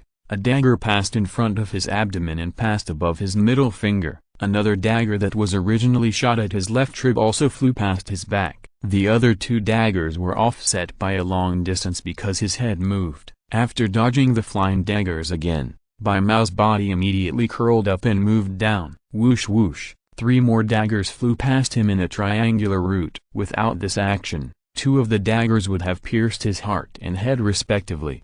Even if he dodged sideways, he would still be hit by the other dagger. After dodging the attack with an extremely flexible and agile dodging method, Bai Mao's legs and hands immediately swung down, and at the same time as he touched the ground, his hands and legs immediately exerted force to push his body to the side. Thump thump thump. 3 daggers flew from a distance and nailed to the place where he had just landed. Oh, thump thump. Although I, Mikr, am very ordinary, my dexterity is unmatched by anyone else. After dodging the attack again, Bai Mao, or rather, this personality of Bai Mao, the individual named Mikr, couldn't help but feel a little proud in his heart. If it was a head-on battle, he would naturally not be able to do it. It was impossible to hit him by throwing daggers.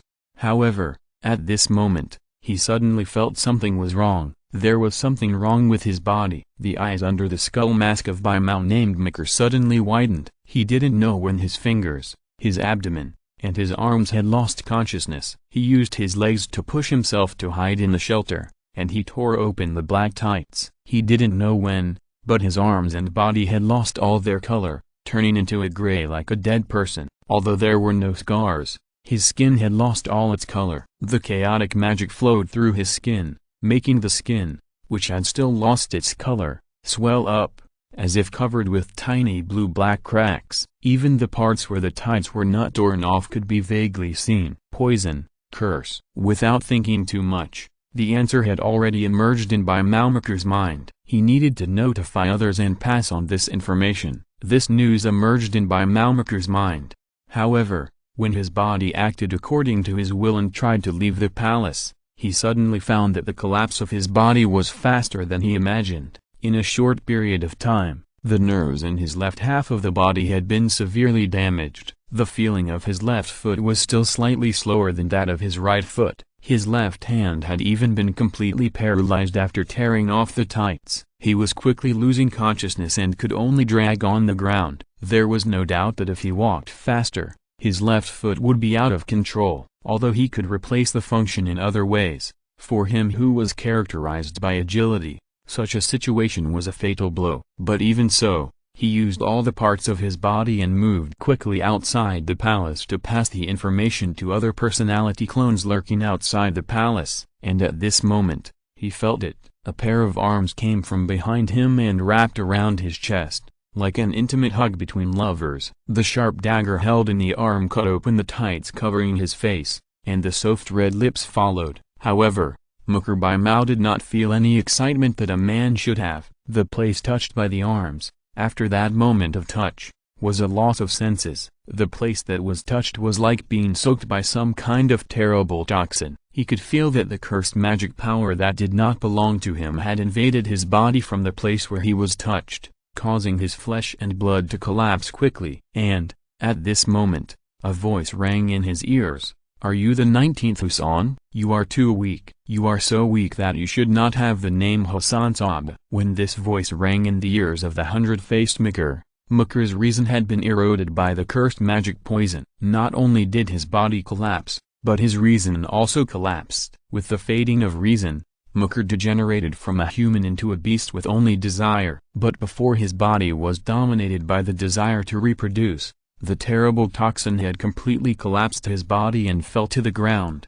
in front of the gate of the palace. Looking at this servant with the same code name as herself, Hassan Sabu, falling down, looking at the corpse, she took off the other's mask. Then, holding the mask, she continued to dance in front of the corpse in this empty palace. When she was alive, she did not have such a powerful poison as she does now, but in people's legends and beliefs, her poison body has been sublimated. Her noble phantasm, Zabanaya, can poison and corrode everything it touches. It can lead creatures that touch her skin or body fluids to death, and can even corrode it instantly if it is not a noble phantasm. Because she cannot show mercy to creatures, she will definitely kill the object that touches her. However, whether to corrode the weapon is up to her heart. Jingmai looked at the Hassan mask in her hand, and the master's order emerged in her mind. Assassin, the assassin who inherited the name of Hassan Sabah after you. I think you need to test whether he is qualified to inherit the name of Husan. He is not qualified, Jingmai said to herself. The noble phantasm that was sublimated from the poisonous body in her life cannot be killed by just touching for the servant. It can only slow down the opponent's movements and inflict pain. It can also inflict damage to the opponent through contact with the mucous membrane through the mouth. Most beings will lose their lives if the mucous membrane contacts 3 times in total, not to mention that at a very close distance, her body will be scattered and the enemy will be bathed in a large amount of poisonous blood. Although there is this trump card that can only be used once. Her body is poisonous, but it needs to be removed. However, if the sweat evaporates, the poison can also be spread. But in this way, the poison will be much weaker. If a magician has a ritual outfit that resists poison, he can resist for a long time or even escape. But this Husan, rather than a servant, is just an ordinary person who is not much stronger than ordinary people. However, at this moment, she seemed to think of something, and lowered her head in a slightly stunned manner, looking at the dead on the ground. "Why, you didn't dissipate, but became a corpse," she muttered to herself, and then cast her eyes outside the palace. Step by step, her body that blended into the night slowly moved forward, and all the plants and insects died wherever she passed. She stopped in front of a bush. Through the bush that had died because of her arrival, she saw a shallow footprint. P.S. How would you rate this series of diving exercises? Chapter 415 Intruder, the Tozaka Residence. Lord Kairai, we have received information from the palace. Assassin 100 Faces, a tough woman with a ponytail and a mask on her face, who was completely different from the recently deceased Mikr, said, "There is something in that palace that is similar to a curse or poison. It is not clear whether it is a curse released by the palace itself or by some special familiar or summoned creature. It is also possible that it is the work of another servant.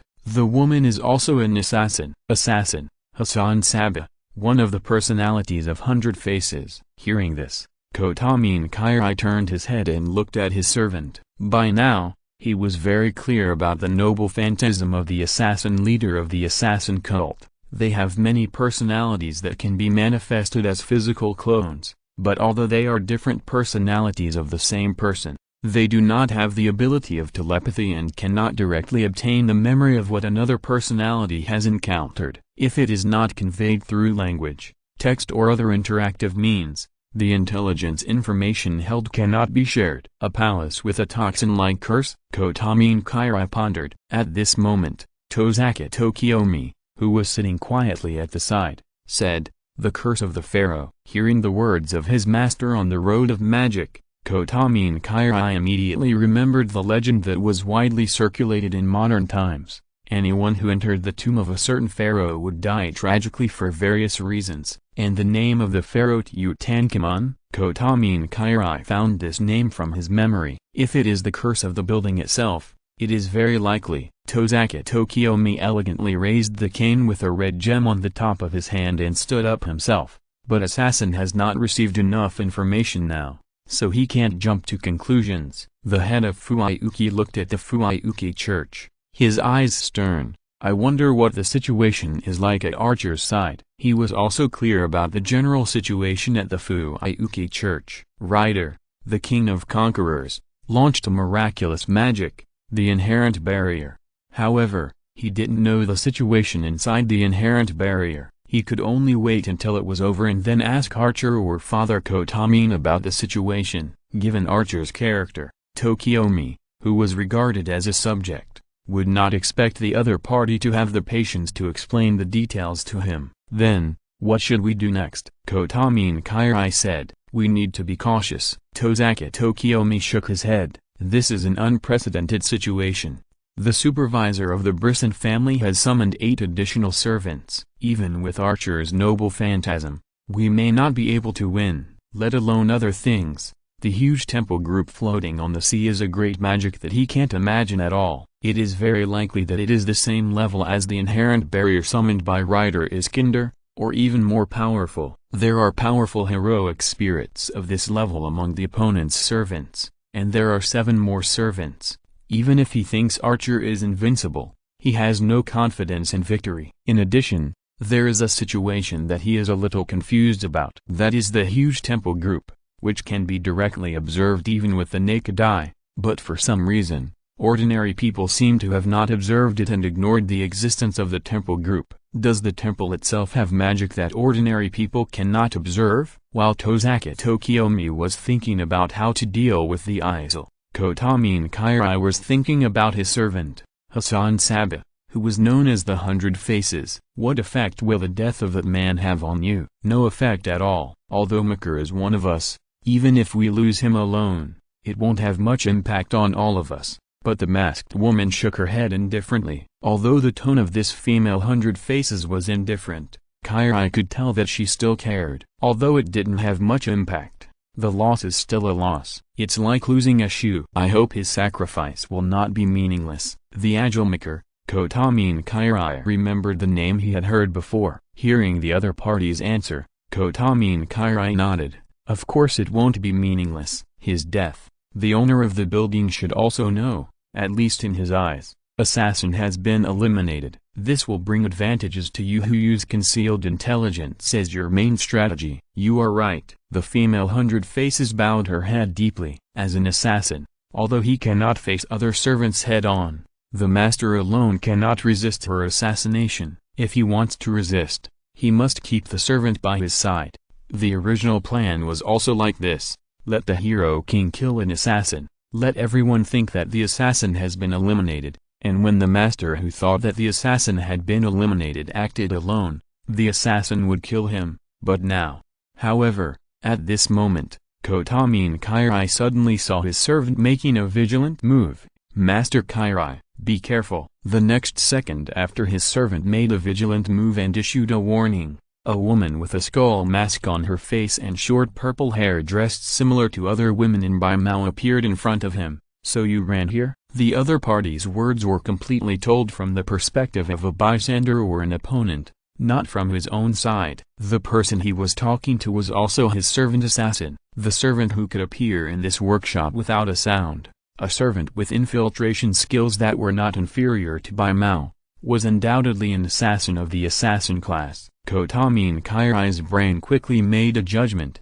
Command with the command seal. When the command seal on the back of his hand disappeared 2 strokes in an instant, countless white skull masks emerged in the underground workshop illuminated by candlelight. One after another, dark robes emerged from under the pale masks. In the underground workshop that originally had only 3 people, more than a dozen men and women dressed similarly suddenly appeared. They all wore masks and black robes, and their physiques were also different. There were giants, thin types, short people like children, and women's figures. If the space was not too small, Kairai would have summoned all 100 Faces. They all wore skull masks, black tights or wrapped in black robes.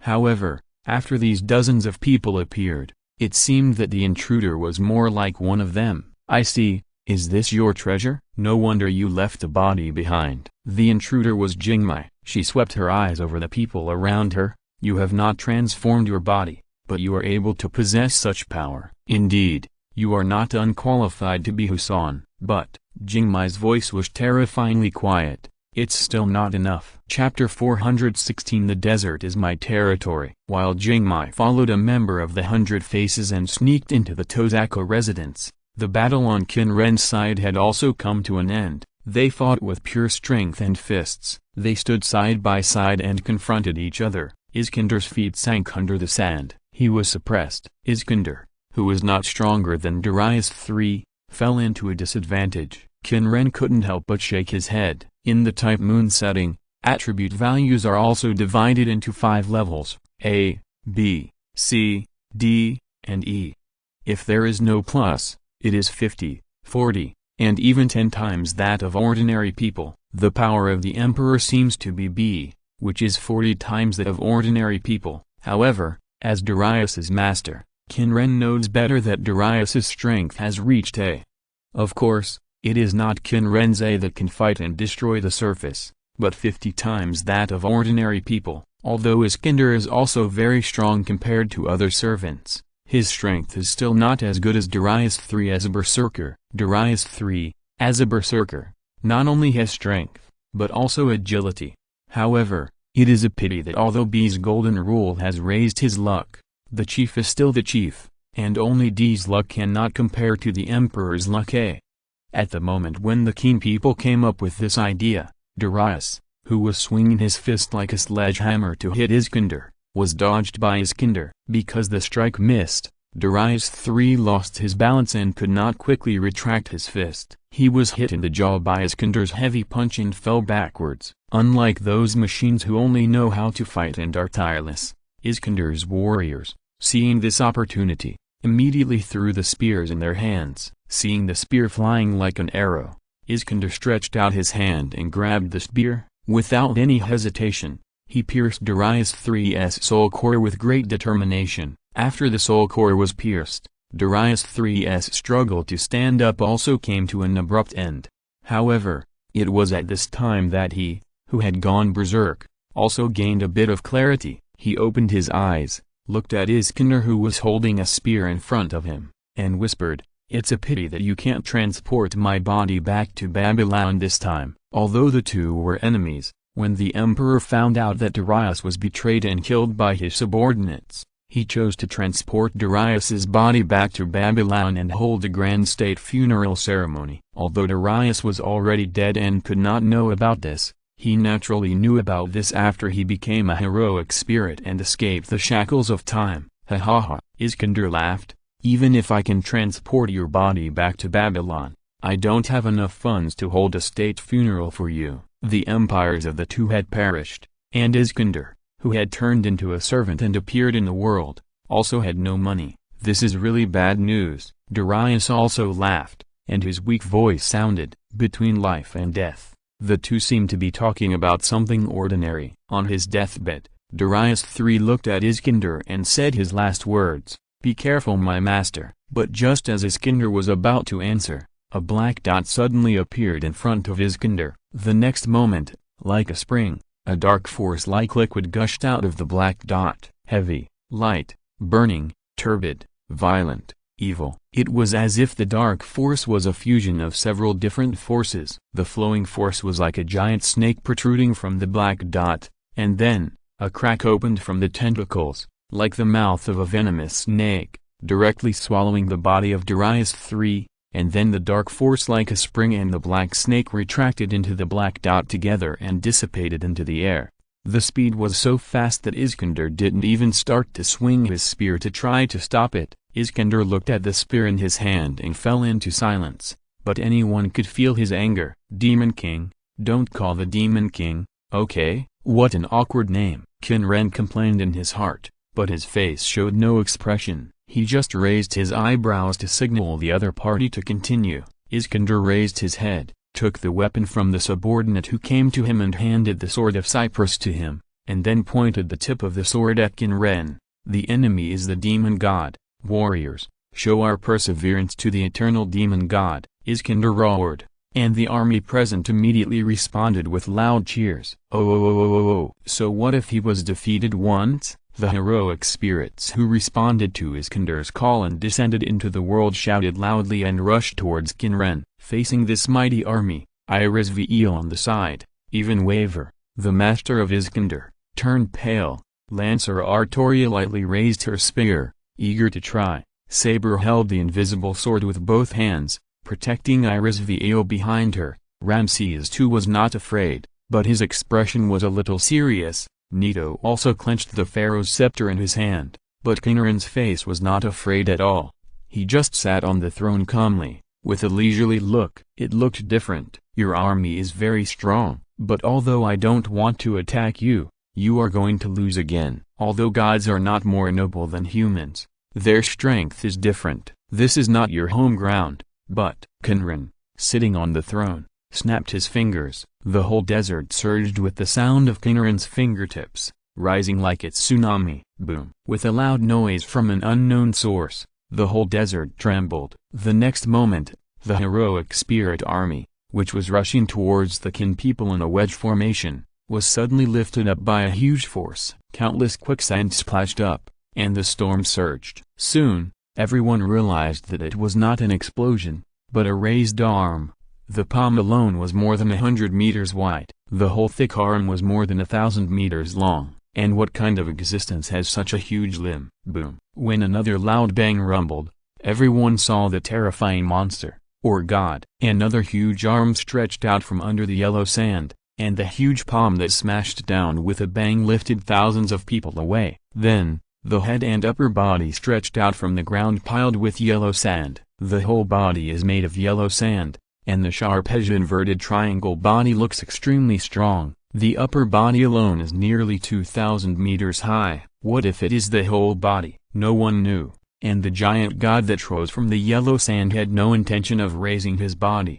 He just waved his huge hands, crushing Iskander's army like a human crushing an ant. Looking at the giant god, Qin Ren said indifferently, "The desert is my territory." Chapter 417. Let's make them all into figures. The giant god soldier held his right hand in an empty fist, and the quicksand gathered into a huge square pillar in his hand. Then, it smashed heavily towards the ground, Boom! Exclamation mark for Ramses II and Neto. They might not recognize the giant's posture, but they could not fail to recognize the pillar in the giant's hand. Neither Neto nor Ramses II, because the square pillar usually stands in front of the huge temple gate, as one of the symbols of worshipping the sun god.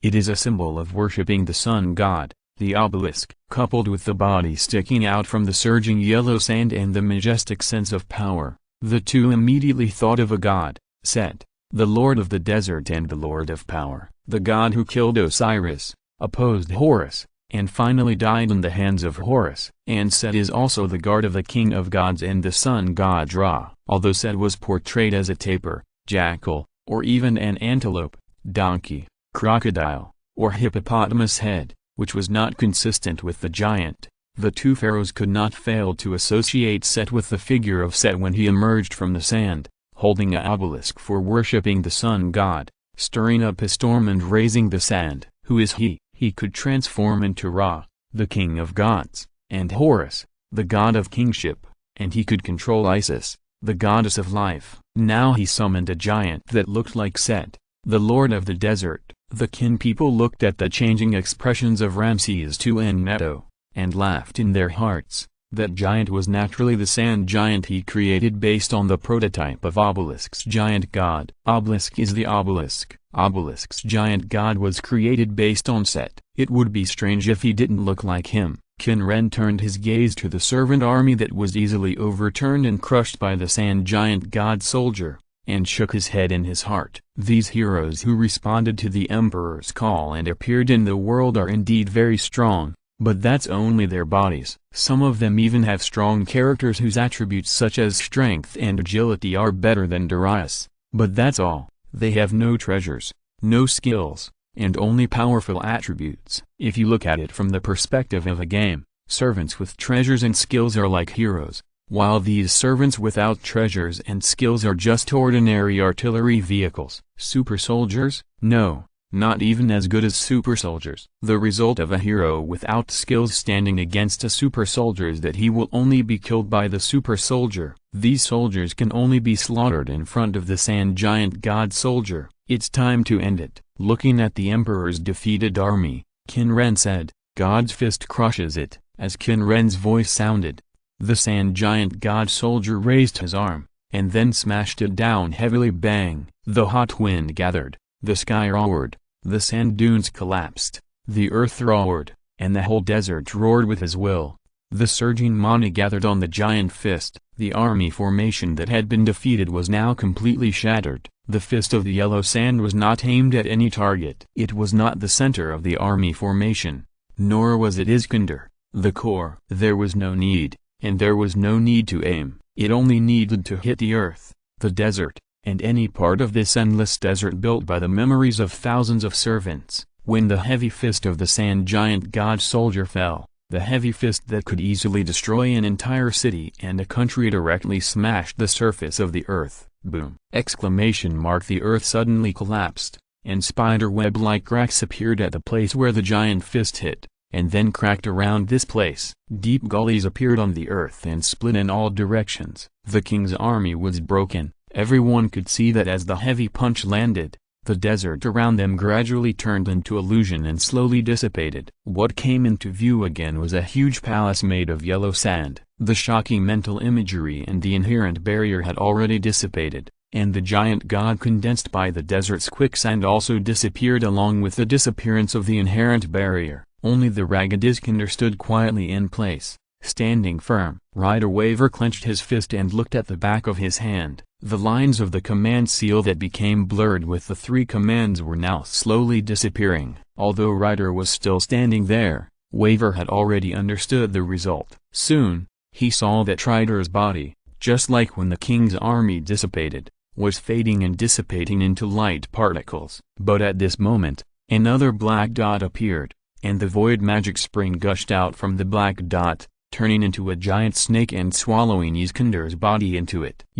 Weber's eyes widened, and he turned his gaze towards Qin Ren, with anger on his face. However, Qin Ren only glanced at him. In an instant, Weber was frightened and fell to the ground. In the boundless desert, the turbid, Evil black power was pouring out from the cracks of the quicksand like a tide. The black tide and the sand waves overlapped, and countless souls cried, struggled, and rolled endlessly. In this terrifying wave, the sound of metal chains rang out. A giant eye loomed behind the sand waves and black tides, exuding a trembling breath. What is this? Illusion? Weber tried hard to get rid of the illusion, constantly hinting at himself in his heart, trying to get out of it. However, panic and fear still arose from the bottom of his heart, and this fear made the scene in front of him become clearer and more real. Especially the huge single eye became clearer and clearer. The fear completely eroded his will and made him lose his rationality. From the outside,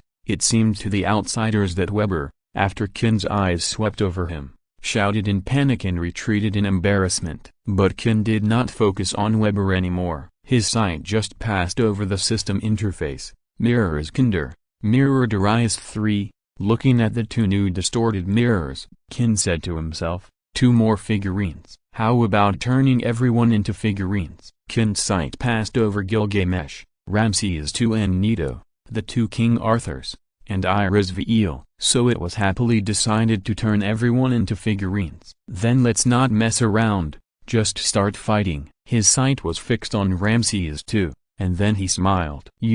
Ramses II, who immediately felt something was wrong, felt that the power in his body had lost control before he finished speaking. At the same time, the other party's voice rang out, Lur, Jin Shanshan is left to you. P.S. Zhu Zheng brother makes a model, a sexy devil, and it is reproduced online. Chapter 418 Distorted Mirror Image. The will of the Qin people was an absolute command to Ramses II. It was not that he respected the Qin people, nor that he had anything that could be called loyal to the Qin people. It was very simple. The magic power that he relied on to come to the world came from the Qin people. These magic powers transformed from mana were completely controlled by the Qin people. Even though Ramses II had realized this and made preparations to counterattack, however, his preparations were not yet complete. He did not expect that his ally would attack so quickly. As if he was an outsider, Ramses II could feel that the power flowing in his body had completely escaped his control,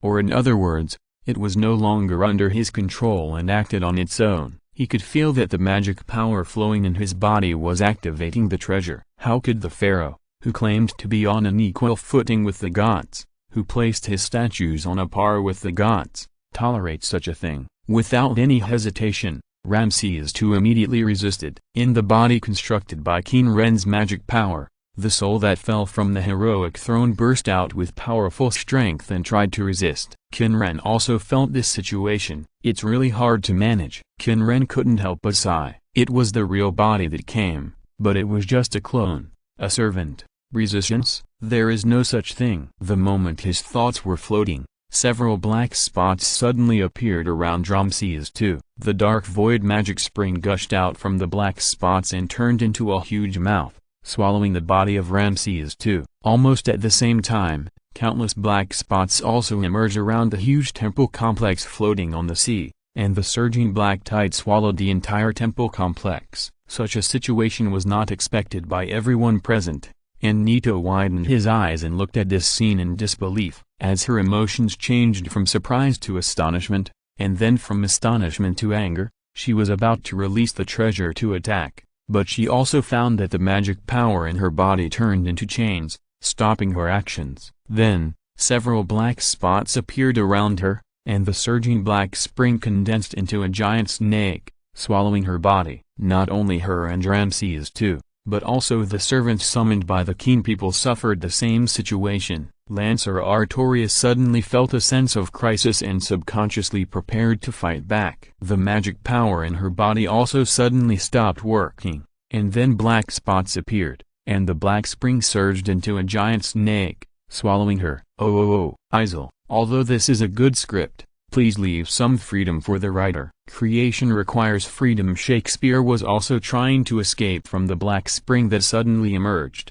but it was obvious that he couldn't do it. The dark snake's mouth enveloped his body. What is this? But, on the other side, Mordred, who was rushing towards the Fuiuki church, was swallowed by the black spring before he could finish his curse. At the Tasaka mansion, Genii, who was about to activate the noble phantasm to poison everyone, including Bai Mao, Tasaka Tokiomi, and Kotamin Rizai, suddenly stopped and whispered, "Unfortunately, I still haven't found it." No one who can withstand the poison was found. As if she had expected it, with regret, Jinyi allowed the evil black spring that emerged around her to swallow her without any resistance. "It's over." Qin Ren originally planned to let the servants act, let them resist, and add fun to himself, but now, he changed his mind. He wanted to absorb and devour all the servants' heroic spirits, turning them into distorted mirror images and figurines. Then, there was no need to let them go, just absorb them and it would be over. Looking at the newly added gold coins, items and various mirror images, Qin Ren snapped his fingers. A strange book with a sense of distortion, evil, and chaos appeared in the air, unfolded, and the pages kept turning. Then, 6 black dots flew out of the distorted book and expanded, transformed into 6 figures. Mirror Ramses II, Mirror Nito Kreese, Mirror Wild Hunt Arthur, Mirror Shakespeare, Mirror Mordred, Mirror Husan of Serenity, the 6 servants that had just been absorbed and devoured by him. However, now, their eyes have lost their spirit. If it was only the body transformed by magic that was part of the Qin people before, then now, even their souls are also part of the Qin people. Now, although these 6 people still have the same form and power as before, they are actually the clones of the Qin people. They do have their own selves, with completely different personalities and behavioral logic. However, their selves are just settings engraved on false souls. Now, they are completely just distorted mirror images composed of the contents recorded in the distorted book and the magic of the Qin people. They have lost their independent souls. Everyone present could sense the abnormality of the 6 people, including Gilgamesh, who was silenced and locked in a small dark room. In fact, it would be no problem for Qin Ren to easily deal with all the servants present. All he needed was a simple combo, the power of prophecy to silence and imprison the opponent so that he could not resist, and then directly crush and devour him with powerful mana.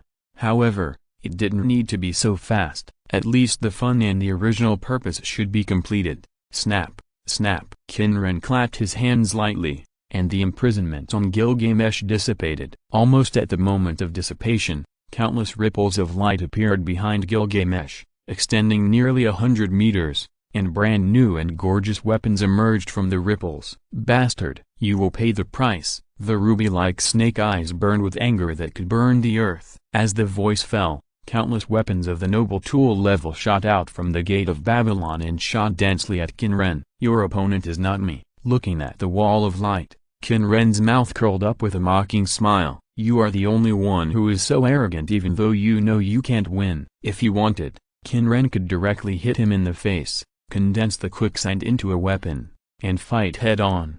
However, he was not interested in a set of ready-to-face-slapping postures. When the weapon came in front of Qin Ren and was less than a foot away from his head, Qin Ren's body disappeared out of thin air, leaving only 6 mirror servants. Mirror Lart took a step forward, his mana surged, and the dark phantom of the temple group appeared behind him. And then, 3 huge sphinxes flew out of the phantom of the temple and roared at Gilgamesh. If you're listening to this novel on a channel other than Fanfic World, it means they downloaded and uploaded it without effort. We cordially invite you to visit our channel, Mundo Fanfic Novelist. There you'll find the original version of this story and you can explore many other novels of various genres. We're waiting for you to immerse yourself in a world of incredible novels. Chapter 419 White Pillar. The moment the 3 sphinxes appeared, they either swung their giant claws or stirred up a storm, knocking back the gorgeous weapons shot out from the gate of Babylon. Seeing several servants being swallowed up,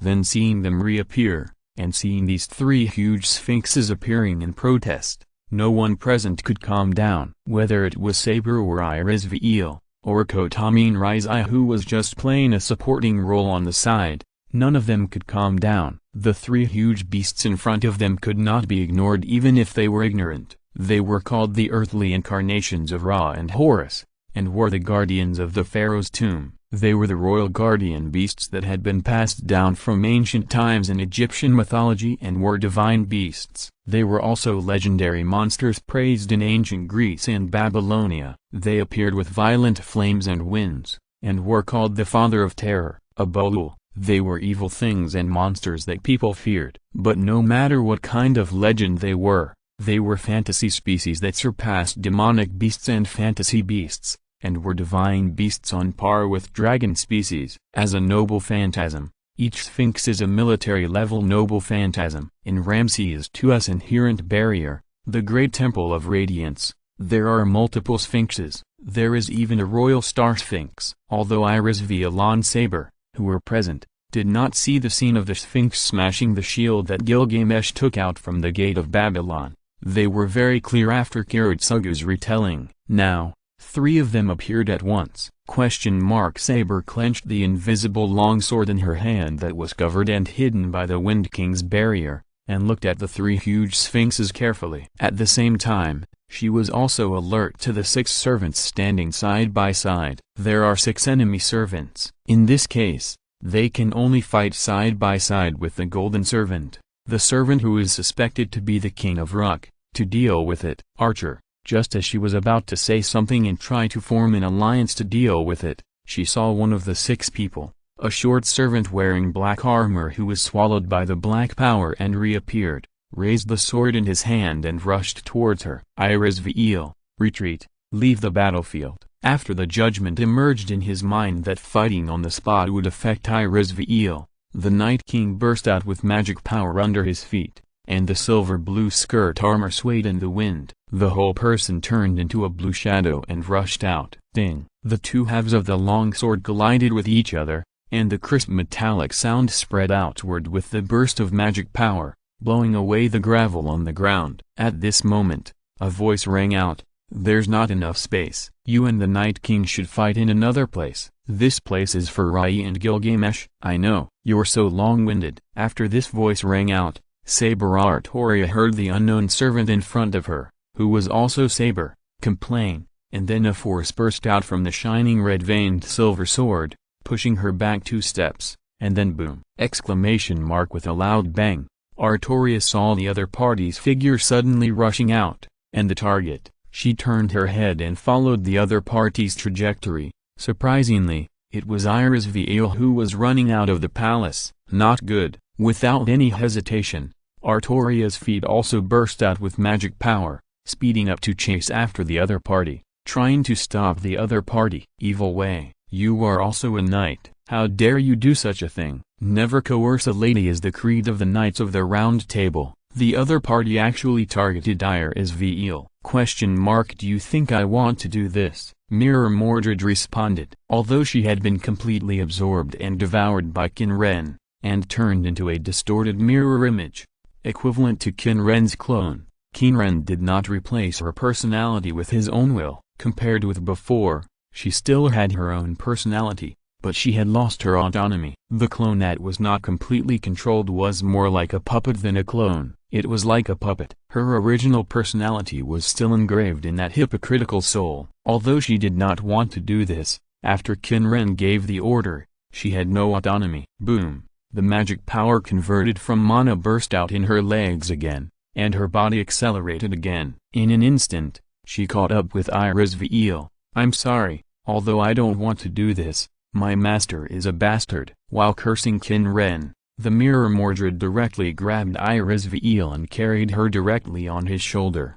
"Don't try to resist. My master said that if you resist, I will knock you out or cut off your neural circuit." When Iris Veil tried to use magic to resist, she heard the other party's warning. At the same time, the voice of the man named Izil, who was called the Demon King by Ryder, just now rang in her ears. "Yes, she is right, madam. Whether it is Paracelsus or Uran's burn, it is not difficult for me to control the structure of homunculus. I have also studied the structure of Justiza." Justiza. Hearing this word, Iris Veil's eyes widened, and the magic power flowing in the magic circuit in her body, ready to activate magic, immediately stopped. "Very good, madam, you made a wise choice, and I will give you a reward later." Qin Ren's voice rang again. Evil way. Where are you taking Izir? Artoria, who burst out with magic power to chase, shouted at the short knight who looked familiar for some reason. Don't call her evil way all the time, my dear King Arthur. Find an open place and I will put her down. The mirror image Mordred, who completely inherited the original personality, spoke from the horn helmet. Who are you? With this name, Altria was able to truly confirm that the familiarity was not an illusion. The other party knew her, and she also knew him. It's a pity, King Arthur, my bastard master won't let me tell you my real name. He thinks it's funny. While scolding Qin Ren, she carried Izir on her back and ran wildly on the road at a speed that even cars could not match. The hard armor stepped on the ground one by one. Even though you have become a distorted mirror, your mouth is still not honest. Qin Ren couldn't help laughing when he heard the name of the mirror Mordred and felt the anger and disgust from the operation of the personality-setting circuit in the hypocritical soul. Then, his eyes turned to the sky. In the far distance of his sight, a strange storm was surging. A huge, white pillar was greedily absorbing the magic of the earth from the Middle East. From the center of the desert, extending to the outside world like a branch, as if growing out of the void. Looking at the huge white pillar that looked like a tree trunk, Qin Ren smiled. We are here so soon. At the same time, a wave of waves appeared somewhere, and a vehicle that looked like a drilling vehicle emerged out of thin air. Dear Da Vinci, is this the place? P.S. I didn't overturn the table, I just found a random excuse to completely control it. The character of the servant is still the same, but it has changed from 99% control to 100% control. As for the reason, it is because there is not enough space, so I will go straight to the point and not expand on the detailed description of the beliefs of each servant, but write roughly. And, seeing the last paragraph, if you are a FGA player, you should know what I want to write, right? Chapter 420. Just need a sleep. Although it's earlier than I expected, but it's still late, giving me so much time to develop. A frightening evil emerged in Qin Ren's pupils, as if condensing infinite evil. In the world of Godslayer, he devoured several demons and obtained the power of traveling through time from the demon god Stroth. And when he came to the Type Moon world, he also made full use of this power of traveling through time, constantly traveling through time and doing various things, not only for his own fun, but also for killing and sacrifice, saving certificates and yellow sand gold coins. So, the question is, did he constantly look for various demons to absorb and devour like in the world of Godslayer? The answer is yes. Not only the 72 pillars of demons, but also because of the affinity of the Eye of Eternal Prisoner, the legendary demons and devils from all over the world. All the targets that can be hooked by evil demons, devils, and demons are Qin Ren's prey. His eyes swept across the illusory interface: race, demon god, bloodline, Eye of Eternal Prisoner, B, attributes, health, 100%, 2.22c, health regeneration /5s, 1%, 2.22c, armor, 2.2222c, attack power, 2.2222c, attack speed, 2.2232c, mana, 100%, 5.5665c, mana regeneration /5s, 1%, 5.5665c, magic power, 5.6665c, magic resistance, 5.5555c, movement speed, 2.2222c, attack range, 0.5b, critical hit rate, 1%, bounty, 1,084,024,731 yellow sand gold coins, G-level certificate, 61,117, F-level certificate, 43,250, E-level certificate, 9,883, D-level certificate, 624, C-level certificate, 30, B-level certificate, 2. Not long after arriving in the Type Moon world, he had already upgraded his bloodline to B-level, Eye of Judgment, and his race changed from demigod to god. Then, he gained new skills. Unique skill, Judgment of Life and Death. Select a target and give the target a judgment of life or death. Judgment of Death, The living will die immediately. During the duration, the soul cannot attach to the body and cannot be resurrected. Judgment of life. The dead will be resurrected immediately. During the duration, no matter how much damage they suffer, they cannot die. So, why did the Eye of Judgment become the Eye of Eternal Prisoner? Because he performed other operations. He used the Eye of Eternal Prisoner to absorb all his skills. The various skills exchanged from the system do not need to be fused at all, and there is no gain from fusion. He fused the power obtained by killing the god of disobedience in the God-Slayer world and the bloodline skills that were not exchanged. Now, his skill bar page is quite simple. Demon God, Eye of Eternal Prisoner, B. 1. Unique skill, Devil God's Advent, passive, absorbs evil attribute attacks, immune to dark, chaotic, and physical attribute attacks, reduces damage from elemental, life, death, and time attribute attacks by half, and reduces mana consumption by half. Active, reveals the true form of the demon god. In the true form state, mana consumption increases by 100%. The effectiveness of evil attributes used increases by 2000%. The effectiveness of dark, chaotic, and physical attributes increases by 1000%. The effectiveness of elemental, life, death, and time attributes increases by 1000%, and the holy and light attribute attacks received increase by 300%. Black Thunder was integrated into it, and the previous first passive skill became the second stage. Mana consumption was halved when not transformed, and increased after transformation. The damage was greatly increased, but it also caused a big weakness. 2. Unique skill, Void Magic Spring, passive. When the target is a dead person, its damage is additionally increased. When the target is a living person, extract its life. After killing the target, restore its own life and mana. The more targets hit, the more damage is increased and the more recovery value. Active, release the Void Fountain to create a greedy space, sucking the surrounding targets into it, causing continuous evil, chaos, darkness, and elemental damage to the target and binding the target. Void Fountain plus Greedy Magic Ball,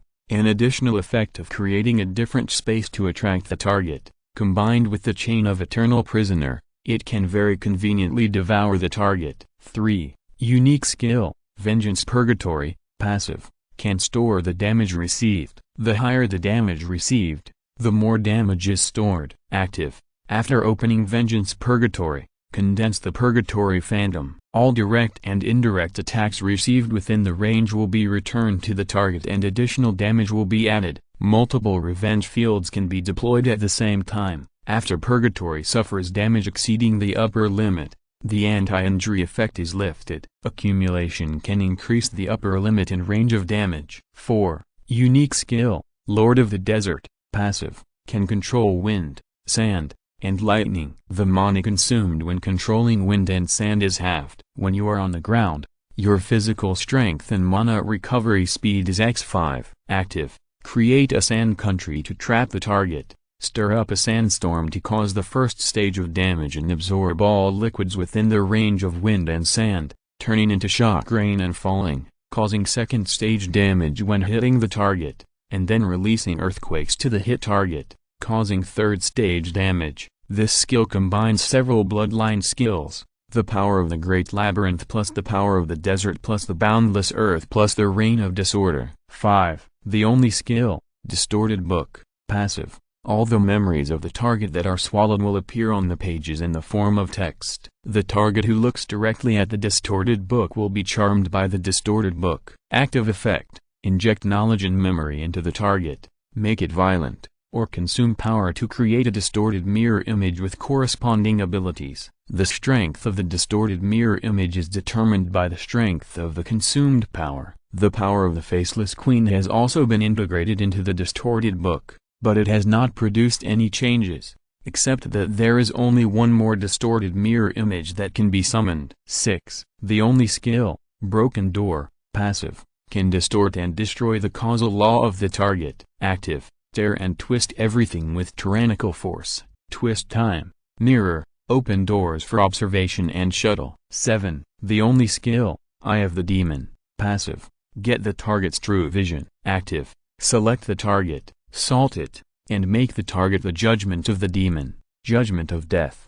The living will die immediately. During the duration, the soul cannot attach to any object, immune to all buff effects, and cannot be resurrected. Judgment of life. The dead will be resurrected as a demon immediately. During the duration, they are immune to all debuffs and cannot die no matter how much damage they take. Basically, it is the ability to create demons combined with the gaze of the abyss and the eye of judgment. 8. The only active, Chain of Eternal Prisoner, passive. When not using the Chain of Eternal Prisoner, magic resistance armor is increased by an additional 50%, movement speed is reduced by 30%, immune to all control effects, immune to poison and curse. Active. Bind the target, absorb it into the body, and absorb and fuse it. Although it was a little early, his preparations were complete. Now, Qin people just need to take a nap, sacrifice the yellow sand gold coins and vouchers to the main body, and increase the power of this incarnation of will. As for the distorted mirrors, you guys should slowly perform the last drama before dinner. P.S. Ahem. I am not water. Guilty. Chapter 421. Father and Son Reincarnate. Today is father, tomorrow is son. Now, in the open field, two sabers were fighting desperately. On one side was a short-statured saber wearing heavy armor, wielding a gorgeous and brilliant silver sword. She wore a helmet that covered her entire face, and her voice was converted into a dull voice by the helmet, making it impossible to tell her gender. On the other side was a short-statured knight wearing a silver-blue skirt armor.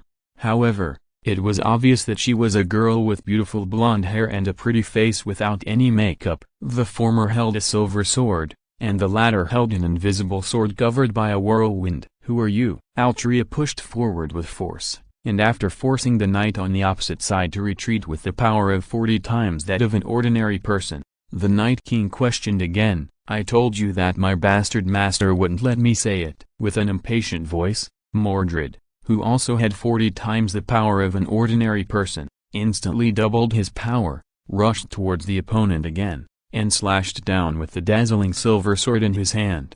However, it was obvious that even though she was wearing a heavy skirt armor, Altria was more agile than the other party. When the brilliant silver sword slashed down, the invisible sword in Altria's hand struck sideways, and at the same time, her body shifted to the side. Clang, boom. After the sound of metal clashing, Mordred's movement shifted, and the brilliant silver sword hit the ground in front of the left, and a huge pit suddenly appeared. Altria's body had already moved horizontally to the right side of Mordred. In the battle, Altria immediately raised her long sword without any hesitation, and swung it from top to bottom in an oblique trajectory. However, facing her attack, the opponent once again seemed to know the length of her invisible long sword very well, and gently leaned back, and the invisible long sword passed in front of the helmet, dodging this attack with a distance of less than half a centimeter. This happened again. Altria was completely sure that the other party was someone she knew,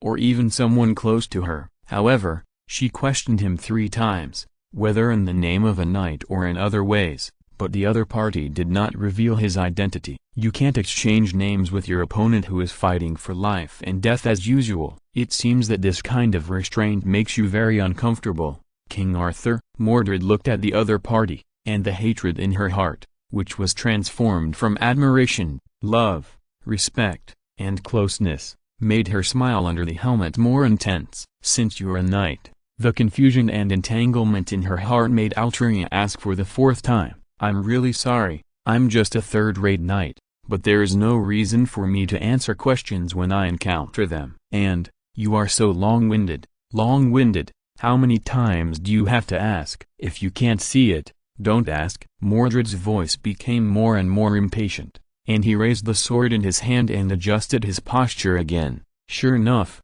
compared to you, the other King Arthur is more pleasing to the eye." The other party didn't recognize her, but Mordred didn't think there was anything wrong. The reason is the noble phantasm she possesses. Secret of Pedigree Helmet passive, hides important information such as real name and skills.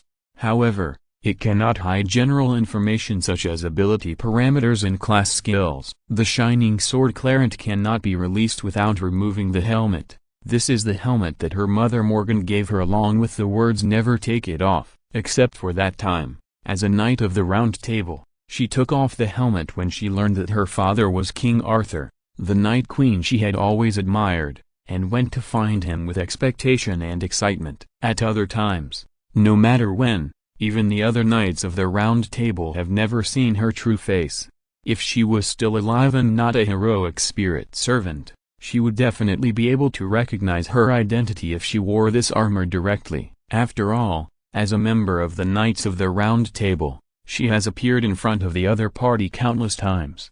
However, after becoming a heroic spirit and descending as a servant, her deeds in her life gave her helmet this effect. Hearing what Mordred said, Altria frowned. She and I are not the same person. She knew very well that the character, experience and even beliefs of the other self were completely different from hers. I know. Mordred sneered and stared into the other's green eyes. That Rungo-Miniad is different from yours. Holy Spear Rungo-Miniad. In the Battle of Camlin, both of them were injured. The other party pierced her body with the Holy Spear Rungo-Miniad and killed her. Before she died, she also smashed the skull of this dear father and blinded one of her eyes. Mordred knew very well that the Rungo-Miniad was not the Holy Spear. The Rungo-Miniad, which had been eroded by the breath of the undead, anger and coldness, and the breath that was exactly the same as that of his bastard master, was completely different.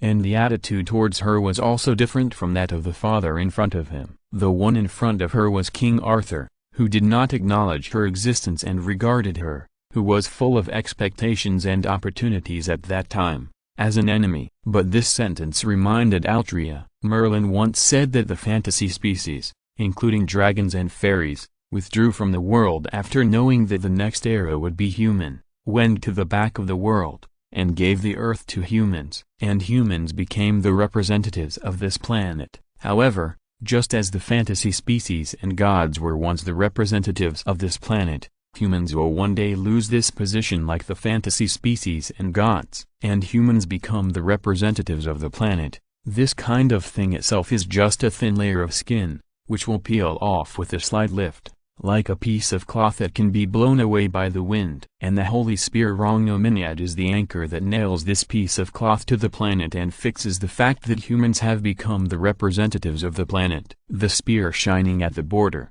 the pillar that protects the primates, the Holy Spear Rungo-Miniad. However, this Holy Spear will assimilate the holder. The longer you hold it, the more you will transform into a god. For this reason, she did not use this Holy Spear for a long time, but of course she has used it before. The first time was in front of a group of Knights of the Round Table, together with Gawain and others. She held the Holy Spear and killed Vortigern, the humble king who had transformed the land of Britain, and the brother of her father, King Uther, Vortigern Pendragon. The second time, Artoria looked up and looked at the short knight who seemed to be shrouded in mist and could not be identified. At Camlin Hill, she held the Holy Spear and killed the knight who had betrayed her trust and launched a rebellion at Morgan's instigation when she was on an expedition to Rome. Mordred. Artoria called out the name in disbelief.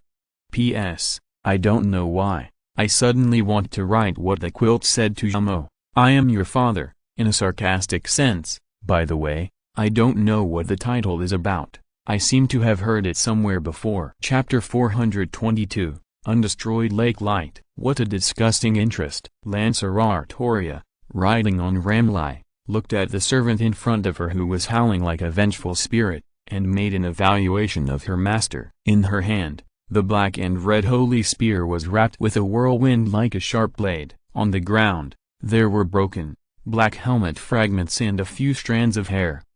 There was no doubt that it was the dark heroic spirit of the berserker. The vengeful servant made an incomprehensible roar, which sounded as if it came from the dark underground, from the groan of the resentful dead. The handsome man who was admired by countless women and girls in the impression had disappeared, and his face was thin and haggard like a corpse. But of course, she would not forget this man. There were at most 150 Knights of the Round Table under her command, but there were only a dozen strong ones among them. And among these dozen Knights of the Round Table, there were also strong and weak ones. If we talk about the strongest in martial arts, there is no doubt that it is the one in front of us, who is more dazzling than anyone else at the Round Table of Camelot, and more outstanding than anyone else, Lancelot. Lancer Artorias said this name, but her face did not fluctuate much, and she remained indifferent. Although the Holy Lance did not take away all her emotions, there is no doubt that her emotions are much thinner than normal. In contrast, she looks cold and cruel. Arthur, the knight who was bound by the berserker and descended in the form of a berserker, finally shouted out the full name. But this did not sound like a greeting between acquaintances and friends, but a roar of hatred. Although the voice was low, the sound that reached the ears was cold and palpitating. There was no doubt that it was made by Lancelot. The armor covered by the black mist was trembling slightly. It was the sound of the armor that completely covered the limbs vibrating and colliding with the trembling of the body. The other party was laughing, or angry, after the visor was broken and his identity was recognized. The opponent no longer had any reason to hide his true face, and the black fog covering his body began to shrink. Under the whirlpool-like trajectory, the black fog completely disappeared, and the dark armor finally revealed its true appearance. It was neither gorgeous nor vulgar. The forging craftsmen did their best to create a majestic armor with meticulous casting methods. It was somewhat similar to the memory, with countless traces left by weapons on it. Although it became lighter after maintenance, it was undoubtedly the merits of countless brave battles. The knights couldn't help but praise and envy the armor. "I didn't expect you to become like this." Lancer Artorias said this with a cold face. In terms of appearance and temperament, he is the most handsome and popular knight. He is even known as the Flower of Knights. "If I hadn't made up my mind to fight for the kingdom all my life, if I had grown up like an ordinary girl, he might have become a man who fascinated me, right? But there is no possibility." After she pulled out the sword and the stone and picked up the holy spear, she became the king of Britain and regarded him as her most trusted friend. Even if the incident with Guinevere happened, she was only in the dignity of the king. In order to maintain the image of the king, she burned Guinevere at the stake. She did not punish this most trusted friend. It is indeed a bit unbelievable. If anyone among the knights of the Round Table can be called a real knight, Lancelot is definitely one of the first batch of people. Becoming a berserker eroded by the curse of madness? She really didn't expect it. But what about strength? She was indifferent to emotions and quickly put these things behind her. Compared with various memories of the past, the surging fighting spirit in her body was better. She didn't want to comment on her master's disgusting interest anymore. Even if she did, it would be useless. She had become a puppet and knew that she was powerless. The only thing she could expect was that the master would keep his promise. Now, all she wanted to do was to fight with the holy spear in her hand, and continue the evenly matched battle until the result was reached. Rumlai, with her steady call, the horse that stepped into the realm of death with her and walked towards the wild hunt, rolled up the magic power like a storm with its 4 hooves, and then boom, like a train running on the track, while the gray mane swayed in the wind. The warhorse carried its master and launched a straight attack on the knight in front. Looking at the knight rushing towards him with great momentum, looking at this King Arthur who was completely different from the chaotic memory and had a different aura, Lancelot roared and pulled out the treasure from the hilt of his waist, the sword in the lake. Looking at the long sword in Lancelot's hand, Lancer Artorias couldn't help but think of its name. There are not one, but 2 swords with this name. Like the holy sword of promised victory that she rejected, the holy sword given by the lake spirit has the same origin. Because of the same origin, its toughness can match the sword of promised victory. Lancer Artorias can see the engraving of the elves' words on the sword. The characteristic of this sword is that it has a blade that will never be destroyed, just like the shining lake water under the moon. But because Lancelot once killed the knights of the Round Table with this sword, it turned into a magic sword. In addition, Lancer Artorias can clearly feel the threat of this sword to herself. As for the reason, it is also very simple. This sword has knocked down a dragon. Compared with the white dragon as an enemy, the red dragon is the sacred beast believed by the British. And the King of Britain is the incarnation of the red dragon, or has the blood of the red dragon. Whether it is her father King Uther, or she as the King of Britain, they all have the blood of the red dragon because of this legend. Even if her red dragon characteristics are lower than those of her other self, There is no doubt that this sword also has a restraining effect on her. Her pale golden eyes revealed her fighting spirit, and she released her noble phantasm in a calm voice. Invisible air, release. Wind King barrier, along with the cold and ruthless voice of the Black Knight, the noble phantasm was released, and the storm was like countless sharp blades, entwining the Black and Red Knight's lance in the hands of the Black Knight, turning into a spiral. The spiral storm instantly burst out, turning into a wild hunting wind beast and rushing towards Lancelot. Strike air, Wind King hammer, under the claws of the raging wind beast. The road surface was as brittle as cardboard and was torn apart in an instant. The buildings next to it were like thin pieces of paper, and they were broken apart in the impact of the storm. In the face of such an attack, Lancelot, as a berserker, also roared and activated his noble phantasm, indestructible lake light, around it. Chapter 423 General vs. General, King vs. King. Above the gradually disintegrating yellow sand palace, Gilgamesh was staring at the place where the Qin people disappeared, and then turned his sight to Ramses II. The disrespect of that bastard cannot be forgiven even if he dies. Ha, Sun King, since you're also the wolfhound of that bastard, this king will definitely make you disappear into ashes. Imprisoned on the throne by the Qin people and unable to even speak, he was now extremely angry. In addition to the overflowing anger, Gilgamesh looked at Ramses II's snake eyes and burned with rage. When he roared, the space around him was distorted again, and countless gorgeous weapons poured out from the center of the ripples and shot towards Ramses II. Roar! The huge beast howled and roared, roaring at the sparsely starry sky, waving its limbs and claws to block the incoming weapons. With the hostility, the calm face just now was distorted by anger, revealing an expression like a beast. The palace, which had been gradually collapsing without the support of the Qin people, was shattered in an instant. No need to say more, Golden King. Ramses II did not seem to be very angry, but said something that Gilgamesh could not understand. Even the sun fell under the fangs of the god-killing snake. Most of the pharaohs who ruled ancient Egypt claimed to be the gods of royal power and descendants of Horus of the sky. After death, they were buried with the Book of the Dead, on the throne of the gods, on the jade throne of Horus, and returned to the eternal kingdom. And he claimed to be the son of Ra, the pharaoh favored by Amun, and the incarnation of Amun-Ra. Ra is the sun and the king of gods. No god dares to challenge the authority of Ra, except for those two, Chaos Serpent Apep, the twin brother of Ra, who tried to kill and devour Ra countless times when the solar boat passed through Duat. And Isis,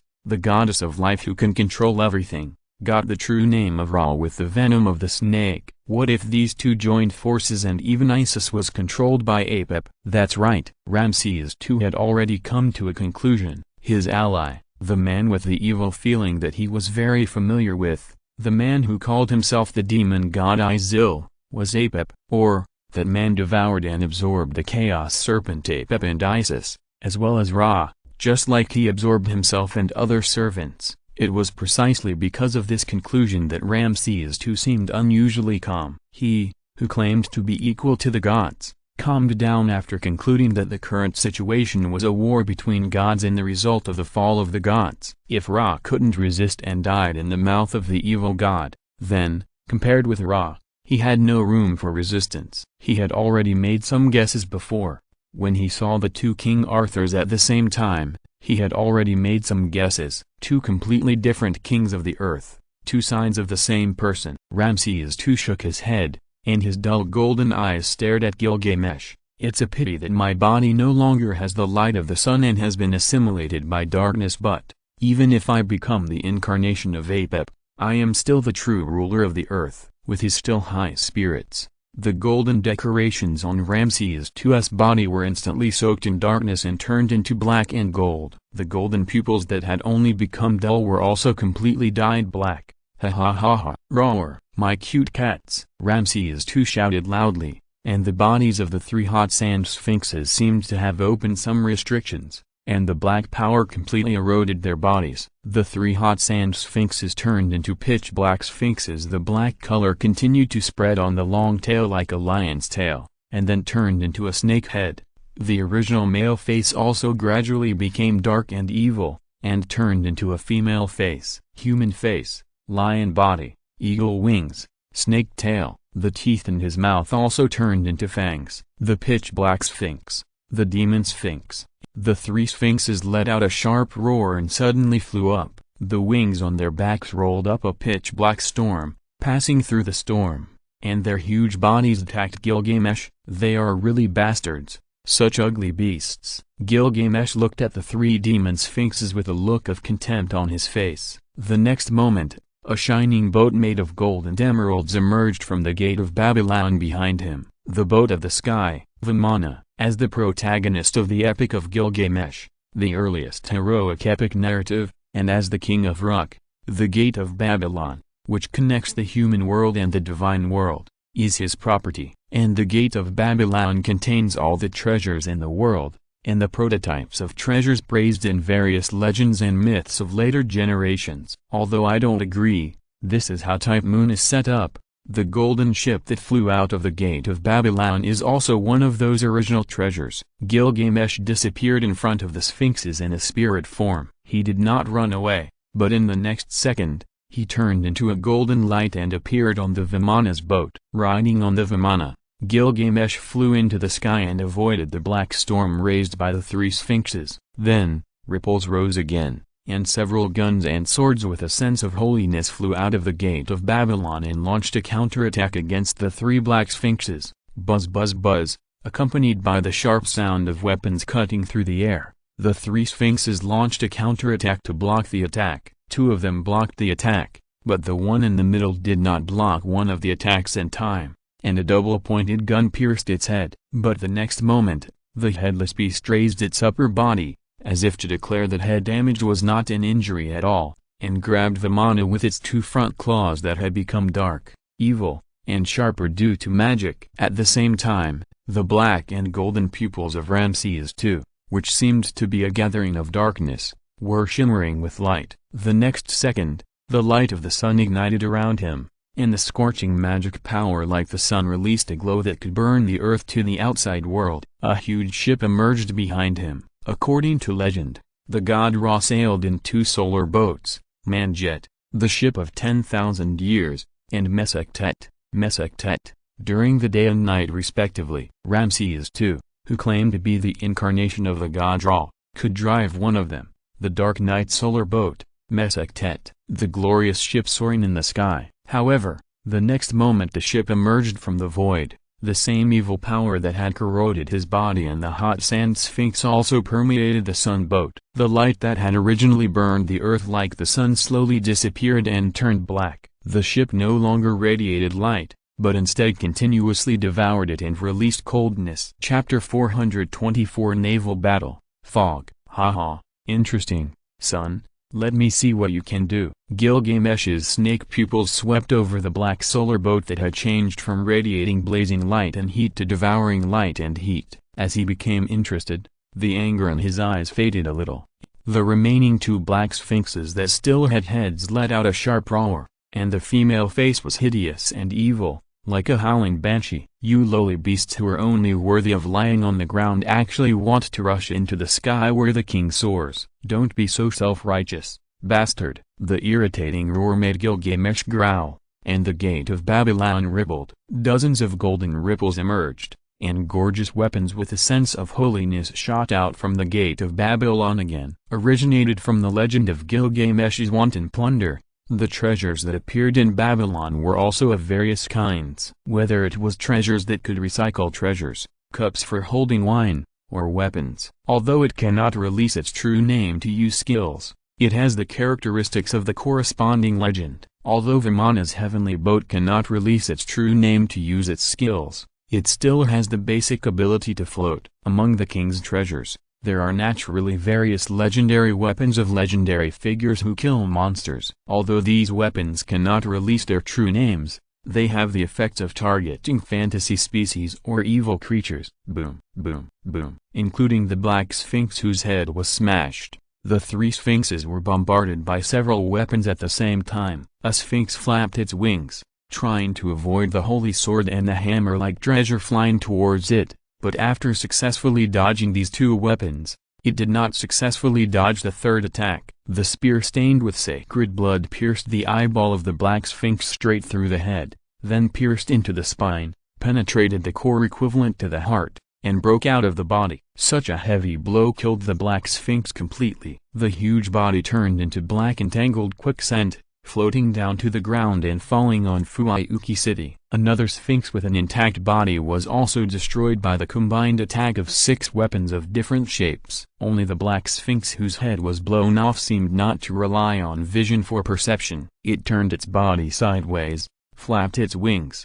and the black gale knocked the flying cross off its side. The long tail behind it, the black poisonous snake, bit the cross in one bite. Although the poisonous snake was corroded and destroyed by the holy power in the next moment, it still avoided the attack. The body swung again, and the black wind vortex exploded and dispersed, repelling the other treasures that were closing in, and also pushed the body of the headless Sphinx to pounce quickly on the golden boat above. Bastard, without a head and wisdom, is it more agile? Gilgamesh sneered, looking at the headless Sphinx rolling and flapping in the low sky, with contempt on his face. The treasure that shot the 2 sphinxes to death reappeared from the gate of Babylon as golden ripples were rippling. In his treasure house, the treasure for recycling had already recycled the weapons. There were not many weapons with sacred qualities in his treasure house. Buzz buzz buzz, the buzzing sound that shook the air sounded again, and several replica objects sprang out from the treasure house, swinging flexibly in the air, turning around, and binding the Sphinx that was rushing towards him in the sky. Bastard, you are not worthy of my use of the heaven's chain. He also had a lot of ropes and chains in his treasure house. However, there was no need to use the heaven's chain to deal with this lowly bastard. The words of the heaven's chain. Gilgamesh waved his hand casually, and ripples appeared in the air again. Several gorgeous weapons flew out, killing the headless Sphinx, and then, without warning, when his ruby-like snake pupils turned to Ramses II who was riding the solar boat towards him, several golden chains shot out from the gate of Babylon. Just the moment he saw the golden chain, Ramses II already felt the restraint of the golden chain on himself. No, it was not aimed at himself, but a warning to the gods. The chain was a weapon against the gods. The closer you are to the gods, the more difficult it is to deal with this chain. At this distance, it is too difficult to dodge. But ha ha ha ha ha ha. Warning the gods. Gold, you can't be warned by my majesty. As his laughter rang out, an eye-shaped pattern gathered in front of the forehead of the snake-like Ram statue on the bow of the dark solar boat under him. The Eye of Ra, also known as the Eye of Horus. However, at this moment, the pattern representing the eye of the sun god was pitch black, evil and terrifying. Buzz, accompanied by a vibration like a beating heart, a dark beam of light with a golden luster gushed out from the eye-shaped pattern. Although it looked like it was directed at the heavenly chain, it was actually bombarding Gilgamesh's body behind the heavenly chain. The powerful force called God-killing snake that was materialized by the polluted power of the sun was radiated out. Not only the enemy, but if it was directly bombarded on the ground, the entire land of Egypt would be burned to ashes. Even in the form of a servant, if this beam fell on the ground, most of Fuyuki City would be destroyed. Faced with such a terrifying attack, Gilgamesh finally smiled. Although it's a bit dirty, it's still gorgeous enough. This king will reluctantly praise you once. The Sunday. With a wave of his right hand, the sky ship Vimana slightly adjusted its position, and the flying sky chain was instantly retracted into the gate of Babylon. However, he did not give up resistance. On the contrary, at the moment when the heavens chain was taken back, hundreds of rays of light rippled behind him. Then, a series of crossbow-like cracks protruded from the gate of Babylon. At the same time, ripples appeared above these crossbow racks, and a number of treasures fell on the crossbow racks. It was as if they were loaded on top like ammunition. Damn it, you will pay for the loss of these things with your life. Melamudanger, King's Cannon, boom boom boom boom. Amid a series of explosions, those treasures were fired like cannonballs, turning into golden beams of light. Nearly 100 beams of light converged together to form a powerful beam that was no less powerful than the god-killing snake. Boom! The two attacks collided in the air, blasting a strange sun above Fuiuki City. The left half was as bright as gold, constantly releasing light, and the right half was as black as ink, constantly swallowing up light. It was like a solar eclipse. The explosion was like an eclipse, turning the sky of Fuiuki City half black and half white. This miraculous phenomenon was not a good thing. The aftermath of the energy spread out in a circular shape, tearing the sky apart and splitting it in two. People on the ground died one after another in the aftermath of the collision of these terrifying forces. P.S. Star Wars, PS2. As I was writing, I suddenly realized that the origin of the various treasures in Wang Kai was that Jin Shanshan plundered treasures. So the emperor actually conquered many countries and obtained many treasures. So it stands to reason that he should also have various treasures, and even more than the treasures in Wang Kai. Chapter 425 Berserker Qin Ren. Elsewhere, two men were facing each other. Caster, you are Knight of the Red Branch Knights. Why are you stopping me? The handsome lancer holding a red and yellow double gun frowned and looked at the frivolous young man in front of him. While he was talking, screams of ordinary people kept coming from all around. For Diarmid, every cry for help was like knocking on his heart. However, he could not leave the spot. The reason was the Knight of the Red Branch Knights who had made an appointment with him, the druid who descended as a caster, Qin Ren. When he explained the situation and tried to temporarily stop the duel and help ordinary people, he was attacked by the opponent. Although he blocked the attack in time and was not injured, this attitude was difficult for Diarmid to understand. Hey, Lancer, although I don't want to do this, I can't resist. Qin Ren still had a frivolous smile on his face. No one would think that he was forced by this expression. However, Diarmid could hear the helplessness in the other party's frivolous tone. The next moment, he felt a growing threat from the other party. Caster, you what? Qin Ren scratched his head. You know, my master, that bastard Nuada. Your master is Nuada? Hearing this, Diarmid's eyes widened. There was no Celtic who didn't know about the Tuatha who ruled Ireland. How could he not know the reputation of Nuada, the god of warriors and king of the Tuatha? And, at the beginning, he thought that the current war, the Holy Grail and the Holy Grail War, was the Dagda's cauldron among the four treasures of Ireland. The Stone of Destiny can restore the true king's youth and protect the country forever. The holder of the Spear of Luger will be invincible. The Sword of Light, once unsheathed, can cut through everything. The Dagda's cauldron has endless power and can produce endless food to feed thousands of troops. The Luger and the Spear of Luger is Qin Ren's father, the sun god Luger. After Qin Ren drew his sword and slashed the Stone of Destiny in anger, it never recognized any king again. The Sword of Light is also known as the glory of Nuada. Therefore, how could he not be surprised to hear Qin Ren say that his master was Nuada? He was the god king of the Tuatha. However, he was also relieved. The person in front of him was more than 100 years older than him and had a deep connection with the four treasures of Ireland. Thinking about it this way, it didn't seem strange that the other party's master would be Nuada. But Nuada, in this era, are there really any gods who have not left? You haven't recognized me yet? Forget it. It doesn't matter. What is that now? We are all servants, right? We are dead, right? Qin Ren covered his chest with his right hand, as if resisting something, and said in a relaxed complaining tone, I don't know where that bastard Nuada got my body from. My body? Does this bastard have a habit of collecting corpses? Then do you know what he said? He said he was going to use my body to summon Maeve. Summon Maeve? Why can my body summon that woman Maeve? My body can only summon that woman Morrigan. She will definitely be happy to eat my meat. And that woman Maeve is impossible to summon no matter how hard you think. Diarmid also remembered the other party's deeds for what Qin Ren said in a complaining tone. According to legend, in order to seize the brown sacred bull of Qin Ren's country, Ulster, Maeve, the Queen of Connacht, joined forces with other two countries to launch a war against Ulster, and Qin Ren appeared and constantly destroyed Maeve's army. Therefore,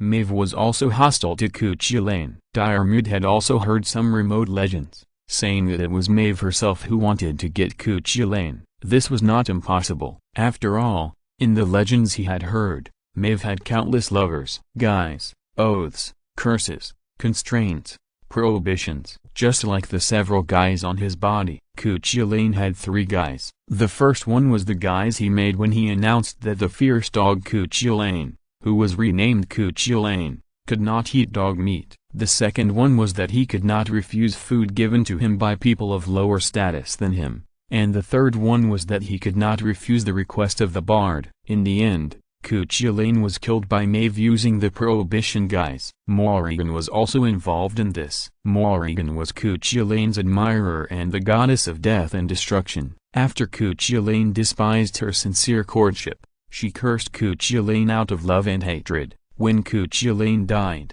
she turned into a crow and fell on his shoulder. Diarmuid recalled these legends and was a little confused. What did Qin Ren say to explain? After Qin Ren finished speaking in a complaining tone, he looked at Diarmuid. Seeing that the other party still seemed to not understand, he could not help but scratch his head in annoyance and tried to organize his words. Finally, he said, "Anyway, that bastard Nuada took my body as material to make me go berserk.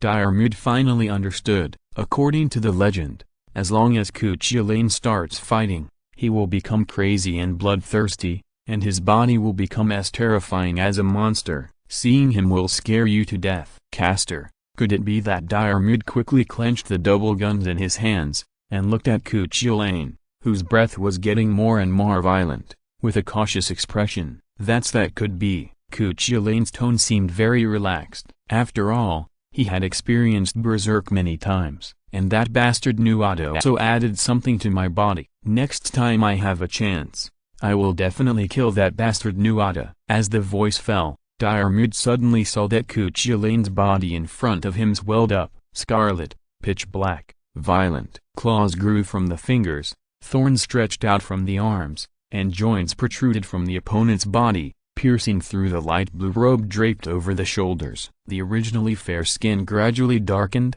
and blood-red lines emerged on the surface of the body. Diarmuid even saw a long tail covered with thorns extending from behind Qin Ren's waist. The druid's staff in his hand was also eroded by the black and red magic, growing bright red thorns, and at the tip, a long spear that looked like an alien shape grew. No matter how you look at it, the monster that must be linked to evil appeared in front of Diarmuid. It's bad. Seeing this monster that has a human form and Qin Ren's face, Diarmuid would never associate it with the original Qin Ren. The change is too big. End of this chapter. Thank you very much for reaching the end. Don't forget to like. Looking for more exclusive content and immediate access? Subscribe to our Patreon. Remember, every like, subscription, or donation encourages us to continue. Thanks to everyone. See you in the next video.